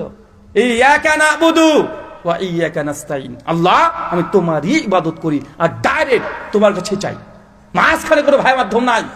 ভাই মাধ্যম কারা ধরে? হিন্দুরা ধরে। হিন্দুরা যখন দোয়া করে তখন তারা ডাইরেক্ট ওই লক্ষ্মী, কালী, দুর্গা, সরস্বতীর কাছে চায় না। কি বলে? মাঝখানে তারা বলে যে লক্ষ্মী তুমি ধনের দেবী, অর্থের দেবী, তুমি বিশ্বমাতা, আমার তুমি ধন, আমার অর্থ তুমি বৃদ্ধি করে দাও। এই কথা বলছে পরম ব্রহ্মা কে তাকে গিয়ে বলো যে আমার অর্থকে বৃদ্ধি করে দেয়। খ্রিস্টানরা যখন দোয়া করে, ইউটিউবে ভালো করে সার্চ করে দেখবেন, খ্রিস্টানরা 3 জন ঈশ্বরে বিশ্বাস করে। কয়জন? পিতা, পুত্র, পবিত্র আত্মা। খ্রিস্টানদের দোয়া কি করে?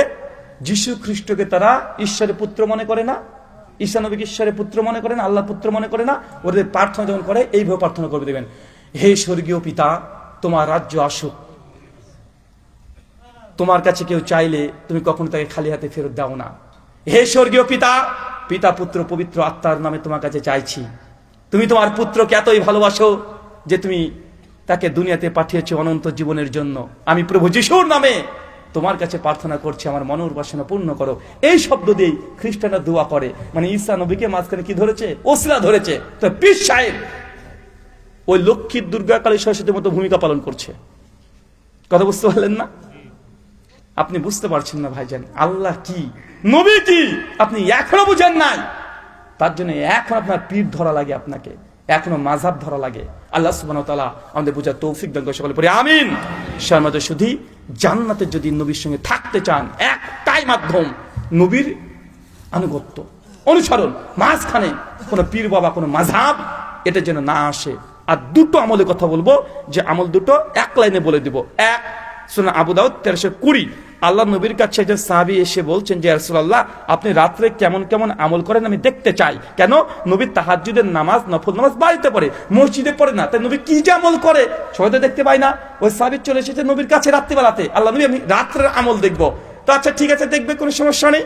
তো আল্লাহ নবী যখন রাতে তাহাজ্জুদের সালাত আদায় করবে, তো অজু করবে, ওই সাহাবী চট করে নিয়ে এসে পানিটাকে আগিয়ে দেয়। আল্লাহ নবী অজু করা হয়ে গেছে, টাওয়ালটা এসে আগিয়ে দেয়। তো আল্লাহ নবী তার প্রতি খুশি হয়ে গেল, তাকে এত খেদমত করেছে নবীর। আল্লাহ নবী তখন অজু করে নামাজ পড়ে সাহাবীকে বলছে যে সাহাবী আমার, তুমি কি চাও? তুমি যে আমাকে খেদমত করেছো, খুশি, তুমি কি চাও আমার কাছ থেকে বলো। আপনি হলে কি বলতেন? আমাকে একটা আইফোন 16 দেন, হ্যাঁ, আমাকে একটা 4 চাকা গাড়ি দিয়ে দেন, প্রাইভেট কার দরকার, খুব কষ্ট হয় আল্লাহ নবী, খুব কষ্ট হয়। বা সাহাবীরা শেষে বলতে পারতেন আল্লাহ নবী আমার চলতে খুব কষ্ট হয়, আমাকে 10টা উট দিয়ে দিয়েন, 10খানা দাস দিয়ে দিয়েন, 100 বিঘা খেজুরের বাগান দিয়ে দিয়েন। ভাই বলতে পারতেন কি পারতেন না? সাহাবী কিছু না বলে বলছে, নবী বলছেন যে কি চাও, যা চাইবো তাই দিয়ে দিবে। ডাইরেক্ট বলছে, আল্লাহ নবী জান্নাতে আপনার সাথে থাকতে চাই। চিন্তা করেছেন, জান্নাতে থাকতে চাই। নবী তখন বলছি যে ডাইরেক্ট জান্নাতে থাকতে চাই, মানে এটা যদি দিয়ে দেয়, বা আর কোনো ভয় আছে? কবরে ভয় আছে? কিয়ামতের মাঠে ভয় আছে? ডাইরেক্ট বলছে নবী আপনার সাথে থাকতে চাই, মানে এর চাইতে শ্রেষ্ঠ জিনিসের কিন্তু হতে পারে না। নবী তখন বলছে যে আচ্ছা ঠিক আছে, আর কি চাও বলো। উনি আবার বলছেন, সাহাবী নবী জান্নাতে আপনার সাথে থাকতেই চাই, আর কিছু চাই না। নবী আবার বলছেন, আর কি চাও বলো। শুনলাম তো, বলছে নবী কিছু চাই না, আপনার সঙ্গে জান্নাতে থাকতে চাই, এটার ব্যবস্থা করে দেন। আল্লাহ নবী তখন বলছেন, সত্যি তুমি যদি এটা চাও, তাই রাত্রিবেলা উঠে আটজন আমাকে ইবাদত করতে দেখলে তাহাজ্জুদ গুজার হয়ে যাও, তাহাজ্জুদে সিজদায় পড়ে থাকো। যে যত বেশি সিজদায় থাকবে, সে তত বেশি আমি নবীর নিকটবর্তী হতে থাকবে। তাহাজ্জুদ এমন সালাত, যে সালাত নবীর পাশে প্রতিবেশী হিসাবে থাকার জন্য মাধ্যম। ইনশাআল্লাহ তাহাজ্জুদ হবে তো? যুবকরা তুমি তো খুব রক্ত গরম করে ফেলো, আহলে হাদিসরা কেন জিহাদ করে না? তুমি জিহাদ করে দেখো, রাতে তাহাজ্জুদের সালাত আদায় করে। বলে এই যে আমেরিকাতে, লন্ডনে, ইউক্রেন, ব্রিটেন, এখানে নবীকে অপমান করেছে, রাস্তাতে নেমে তুমি আন্দোলন করছো, ভালো কথা, কিন্তু নবী তুমি সঙ্গী হতে চাও না? যদি চাও তাহাজ্জুদ গুজার হতে হয় তোমাকে। নবী বলেছেন যে যত বেশি তাহাজ্জুদ গুজার হবে, সে তত বেশি নবীর নিকটবর্তী হয়ে যাবে। পারবো তো ইনশাআল্লাহ?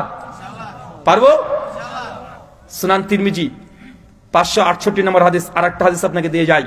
নবীর সঙ্গী হওয়ার জন্য আল্লাহ নবী বলছেন, কোন ইয়াতীম সন্তান যদি কেউ মানুষ করে, প্রতিপালন করে, তাহলে সেই ব্যক্তি আর আমি জান্নাতে এইভাবে থাকবো। মানে এরকম পাশাপাশি নবী দেখাচ্ছে। এইভাবে কি করতে হবে বলেন তো? এতিম সন্তান এলাকাতে আছে? না থাকলে খুঁজে আনতে হবে, পাশে গ্রাম থেকে নিয়ে আসতে হবে। কেন? আপনি নবীর সঙ্গে থাকবেন, একটা কাজ। আপনার তো 3টে ছেলে আছে, আপনি ভাবেন আল্লাহ আপনাকে 4টে ছেলে দিয়েছে, কোনো পার্থক্য করবেন না। নবীও এতিম পুষেছেন। জায়েদ নবীর পালক পুত্র ছিল কি ছিল না? ছিল। নবী নিজেও পুষেছেন, নিজে প্রতিপালন করেছে। মানুষ দেখে বলতো, মানে নবী এমন ভাবে তাকে প্রতিপালন করেছে, এমন ভালোবাসতো, প্রতিবেশীরা বলতো এটা মুহাম্মদের নিজের বেটা। আল্লাহ কোরআনের আয়াত অবতীর্ণ করে জানিয়ে দিয়েছেন, মাকানা মুহাম্মাদুন আবা আহাদিম মির রিজালিকুম, যে মুহাম্মদ সাল্লাল্লাহু আলাইহি ওয়াসাল্লাম তোমাদের কোন পুরুষের পিতা নন, বরং তিনি আল্লাহর নবী, শেষ রাসূল। সূরা হাজর আয়াত নম্বর 40। চিন্তা করতে পারছেন? মানে আপনাকে এখানে আরেকটা আমল, এতিম প্রতিপালন করতে হবে। কেন? আমার নবী স্বয়ং নিজেই এতিম ছিলেন না? বাবা মারা গেছে জন্মের আগে, মা কিছুদিন পরে মারা গেছে, ইয়াতিম। নবী বুঝেন যে ইয়াতিমের কত কষ্ট, কত দুঃখ। নবী এই জন্য বলছে, দুনিয়াতে যে ইয়াতিম প্রতিপালন করবে, জান্নাতে এইভাবে থাকবে, পাশাপাশি নবীর সঙ্গী হবেন, জান্নাতে এর চাইতে ভালো, মহান আর কিছু হতে পারে? কথা বলেন, আর কি দরকার? আর কি দরকার আপনার? আল্লাহ সুবহানাহু ওয়া তাআলা এই আমলগুলো করার তুমি তৌফিক দান করে, সকলে পড়ি আমিন। একজন চট করে দাঁড়িয়ে বলেন তো, 3টে আমলের কথা বলেছি, যে আমলগুলো করলে জান্নাতে নবীর সঙ্গী হওয়া যায়। কি কি কথা বললাম? হাত তুলে একজন চট করে দাঁড়িয়ে বলেন তো দেখি, বলো, ওঠো।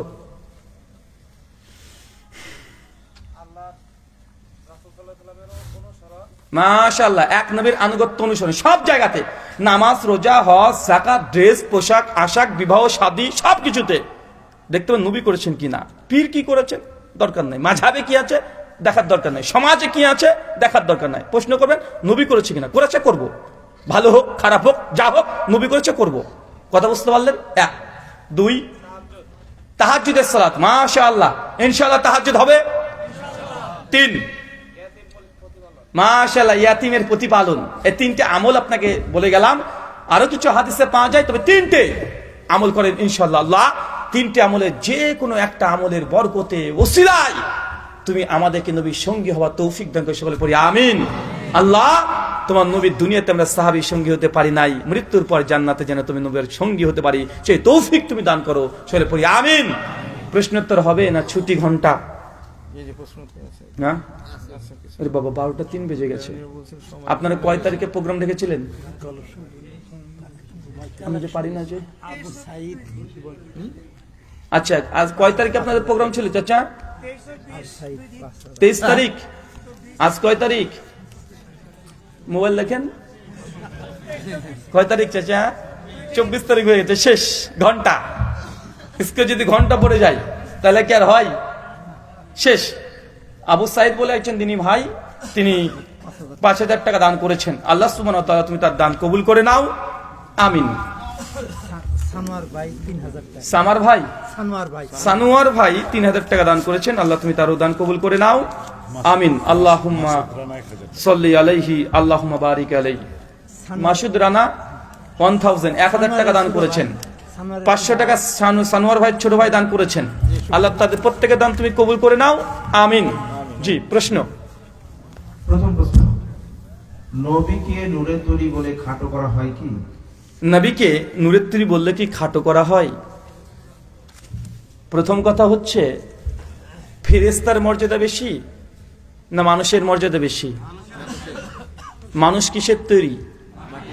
ফেরেশতা কিসের তৈরি? আল্লাহ কাকে দিয়ে কাকে সিজদা দিয়ে নিয়েছে? নূর দিয়ে মাটিকে। তো নবীকে যদি মাটির তৈরি না বলে যদি নূরের তৈরি বলি, তার মানে ফেরেশতার সমকক্ষ হলো না? কিসের সমকক্ষ হলো? সৃষ্টিগত দিক থেকে ফেরেশতা। তো ফেরেশতা মর্যাদা বেশি নাকি পাগল? আল্লাহ কাছে কার মর্যাদা বেশি? মানুষের। লাকাদ কাররামনা ইয়া বানি আদম, সূরা বানী ইসরাঈল আয়াত ৭০ শেষ অংশ। নিঃসন্দেহে আমি বানি আদম সন্তানকে শ্রেষ্ঠত্ব দান করেছি। ফেরেশতার চাইতে মানুষের মর্যাদা বেশি না কম? বেশি। তো নবীকে যদি মাটির তৈরি বলা হয় তাহলে মর্যাদা মাকাম বেশি হয়। কথা বুঝতে পারছেন?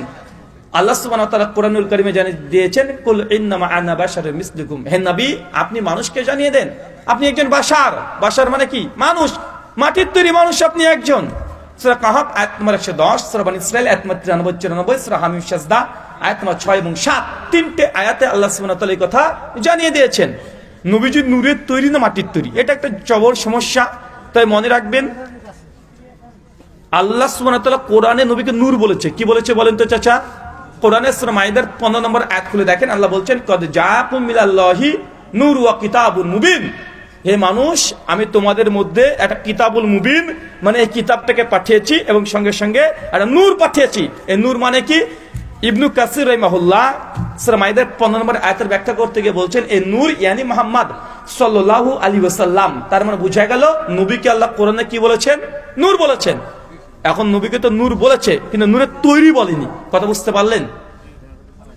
কোরআন খুলেন, সূরা নূহের 15 নম্বর আয়াতে চাঁদকে নূর বলেছে। কাকে? চাঁদকে নূর বলেছে। যদি কোরআন কারীম খুলেন, সূরা মাইদা আয়াত 45, 46 এবং 67, আল্লাহ তাওরাত, জাবর, ইনজিলকে নূর বলেছে। এখন বলেন তো, তাওরাত, জাবর, ইনজিল এই আসমানি গ্রন্থ কি নূরের তৈরি? হ্যাঁ? সহিহ মুসলিম 850 নম্বর হাদিস, আল্লাহ নবী বলছেন, সালাতুন নূর, নামাজ হচ্ছে নূর। নামাজ কি? নূর। তো নামাজ কি নূরের তৈরি? ভাই, কোন জিনিসকে নূর বলা মানে নূরের তৈরি নয়। কথা বুঝতে পারলেন? নূর বলা মানে নূরের তৈরি নয়। এটা যে সিফাত, এটা বৈশিষ্ট্য। যেন আলী বিন আবি তালেবকে বলে শেরে খোদা, আল্লাহর বাঘ। তার মানে কি বাঘ ছিলেন তিনি? না, তার বৈশিষ্ট্য বুঝিয়েছে। বাংলাদেশকে বলে আমার সোনার বাংলা, আমি তোমায় ভালোবাসি।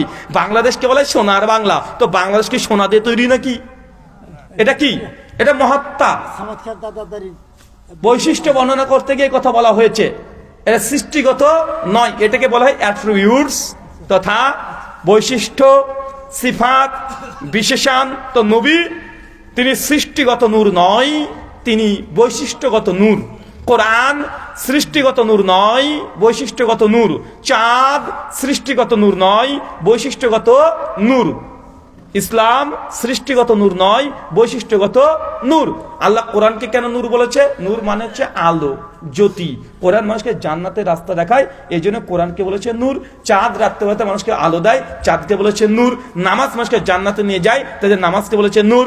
নবীকে আল্লাহ কোরআনে নূর বলেছে এই জন্য যে নবী মানুষকে জান্নাতে নিয়ে যাবে, এই জন্য নূর। কিন্তু বেটারা ঝামেলা করছে নবী নূরের তৈরি নিয়ে।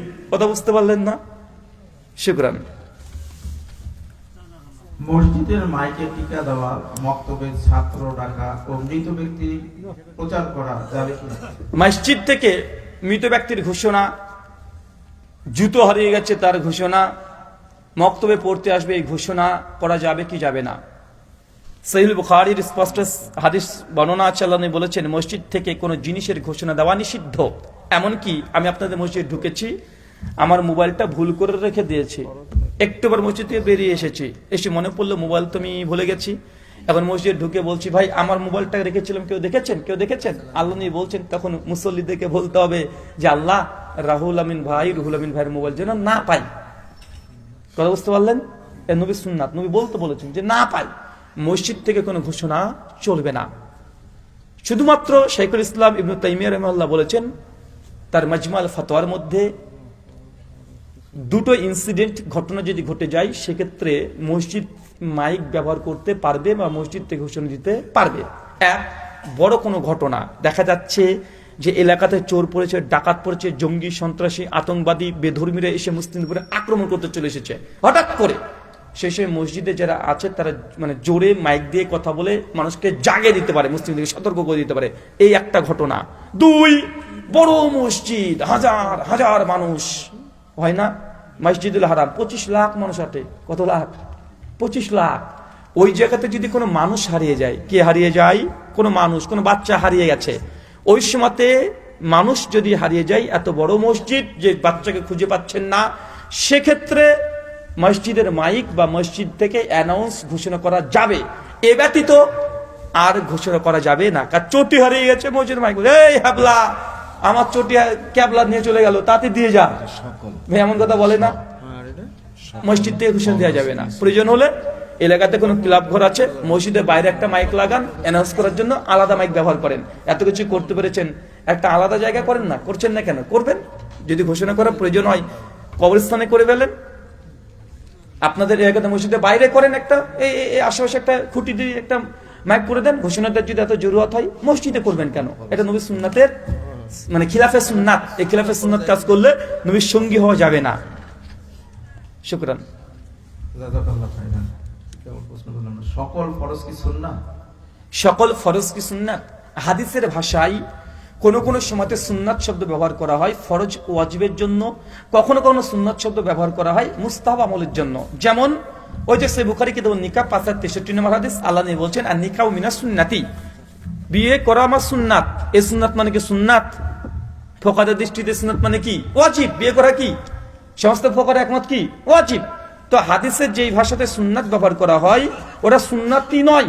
যেমন কুরবানির প্রসঙ্গে এবং অনেক জায়গাতে আছে যে কুরবানিতে আল্লাহ নবী ডাইরেক্ট বলছে কুরবানি হচ্ছে নবী ইব্রাহিমের সুন্নাত। এই সুন্নাত অর্থ কি? যার সামর্থ্য আছে তার জন্য ওয়াজিব হয়ে যায়। কথা বুঝতে পারছেন? তো হাদিসের সুন্নাত কখনো তাগিদ অনুযায়ী কখনো সুন্নাত হতে পারে, কখনো ওয়াজিব হতে পারে, কখনো মুস্তাহাব হতে পারে। তাই সুন্নাত হাদিসে থাকলে আলাদা, আর যদি ফিকহ গ্রন্থে থাকে সুন্নাত তখন বুঝতে হবে এটা নবীর আমল। তাই কোন জায়গাতে সুন্নাত লেখা আছে এটাকে দেখতে হবে। যদি হাদিসে থাকে তাহলে চিন্তা করতে হবে যেটা তাগিদ কেমন আছে। যে ফিকহ কিতাবে লেখা থাকে যে সুন্নাত, তার মানে বুঝে নিতে হবে ডাইরেক্ট এটা নবীর আমল। কথা বুঝতে পারলেন? তাই কোন গ্রন্থে আছে এটাকে বলতে হবে, নচেত সমাধান দেওয়া যাবে না। শুকরান। যে কালো জাদু থেকে রোগী মুক্তি করতে মানুষ যে জিনের সাহায্য নিয়ে থাকে সেটা কি জায়েজ? কালা জাদু বা ব্ল্যাক ম্যাজিক থেকে রক্ষা পাওয়ার জন্য মানুষ জিনের সহযোগিতা নেয়, এটা কি জায়েজ হবে না না জায়েজ? প্রথম কথা মনে রাখবেন, জিনকে বশ করা কোনো মানুষের দ্বারা সম্ভব নয়। কি বললাম? জিনকে কোনো মানুষ বশ করতে পারবে না। আল্লাহ সুবহানাহু ওয়া তাআলা শুধুমাত্র নবী সুলাইমান আলাইহিস সালামকে জিনকে বশ করে দিয়েছিলেন। তাছাড়া কোনো উম্মত, কোনো মানুষকে এই ক্ষমতায় পাওয়ার নেই যে সে জিনকে নিজে নিজে বশ করতে পারবে। তবে হ্যাঁ, জিন যদি চায় কোনো মানুষের কাছে আসবে, সে চাই আসতে পারে, কিন্তু মানুষের কোনো আমল দিয়ে জিনকে বশ করতে পারবে না। অনেকে বলে না যে জিনকে বশ করেছে, জি না, জিনকে তোমাকে বশ করার জিন এসেছে আর বেশি জুনুন থেকে, মানে অদৃশ্য, আপনি তাকে দেখতে পাবেন না। জিন মানে কি? অদৃশ্য, যাকে দেখা যায় না, গায়েব। এটাকে বলা হয় আনসিন, যেটা আনসিন জগৎ, এটা জিন। তো মানুষের কোনো ক্ষমতা বা পাওয়ার নেই যে জিনকে বশ করবে। তবে হ্যাঁ, জিন যদি চাই আপনার কাছে আসবে, ধরা দিবে, ধরা দিতে পারে, এটা জিনের অধিকার আছে, আপনার নাই। 2 নম্বর বিষয়, কালা জাদু বা যে কোনো জাদু থেকে রক্ষা পাওয়ার জন্য জিনের সহযোগিতা নেওয়া। সে জিন যদি মুমিন হয়, কি বললাম? কথা বলেন। জিনের মধ্যেও ফাসেক, জিনের মধ্যে কাফের, জিনের মধ্যে মুমিন আছে, জিনের মধ্যেও কবর পূজারী, মাজার পূজারী ওদের মধ্যেও আছে। কারণ এই কোরআন মাজিদ অবতীর্ণ হয়েছে মানুষ এবং জিনের জন্য, এবং আল্লাহ সুবহানাহু ওয়া তাআলা ইবাদত করার জন্য সৃষ্টি করেছে মানুষ এবং জিন। সূরা যারিয়াত আয়াত 56, ওমা খালাকতু জিন্না ওয়া ইনসা ইল্লা লিয়াবুদুন। আমি মানুষ এবং জিনকে সৃষ্টি করেছি আমার ইবাদতের জন্য। তো মানুষের মধ্যে যেমন চোর, ডাকাত, জেনাখোর, ব্যভিচারী আছে, মাজার পূজারী, কবর পূজারী, মুমিন আছে, জিনদের মধ্যেও আছে। কথা বুঝতে পারলেন? তো কোনো মুমিন ব্যক্তি কাছে যদি মুমিন জিন আসে, সে যদি সহযোগিতা করে কোনো বদ জিনের মানে খারাপি থেকে বাঁচানোর জন্য, তখন জায়েজ হবে। কথা বুঝতে পারলেন? জিনের উপরে অত্যাচার করে, জিনকে জোর করে যদি আপনি কিছু করিয়ে নেন, তাহলে এটা জুলুম হবে। কি হবে? কথা বলেন, এটা জুলুম হবে। এই জন্য শেখুল ইসলাম ইবনে তাইমিয়া রাহিমাহুল্লাহ তিনিও আলোচনা করেছেন, জিনকে জোর করে যদি কোনো কিছু হাসিল করান, এটা তারপরে জুলুমের দায়ে আপনি গুনাহগার হবেন। জিন যদি স্বেচ্ছায় কোনো মুমিন জিন ভালো কল্যাণকর কাজ করতে চান, আপনি করাতে পারবেন। শুকরান, জাযাকাল্লাহু খায়রান। জি।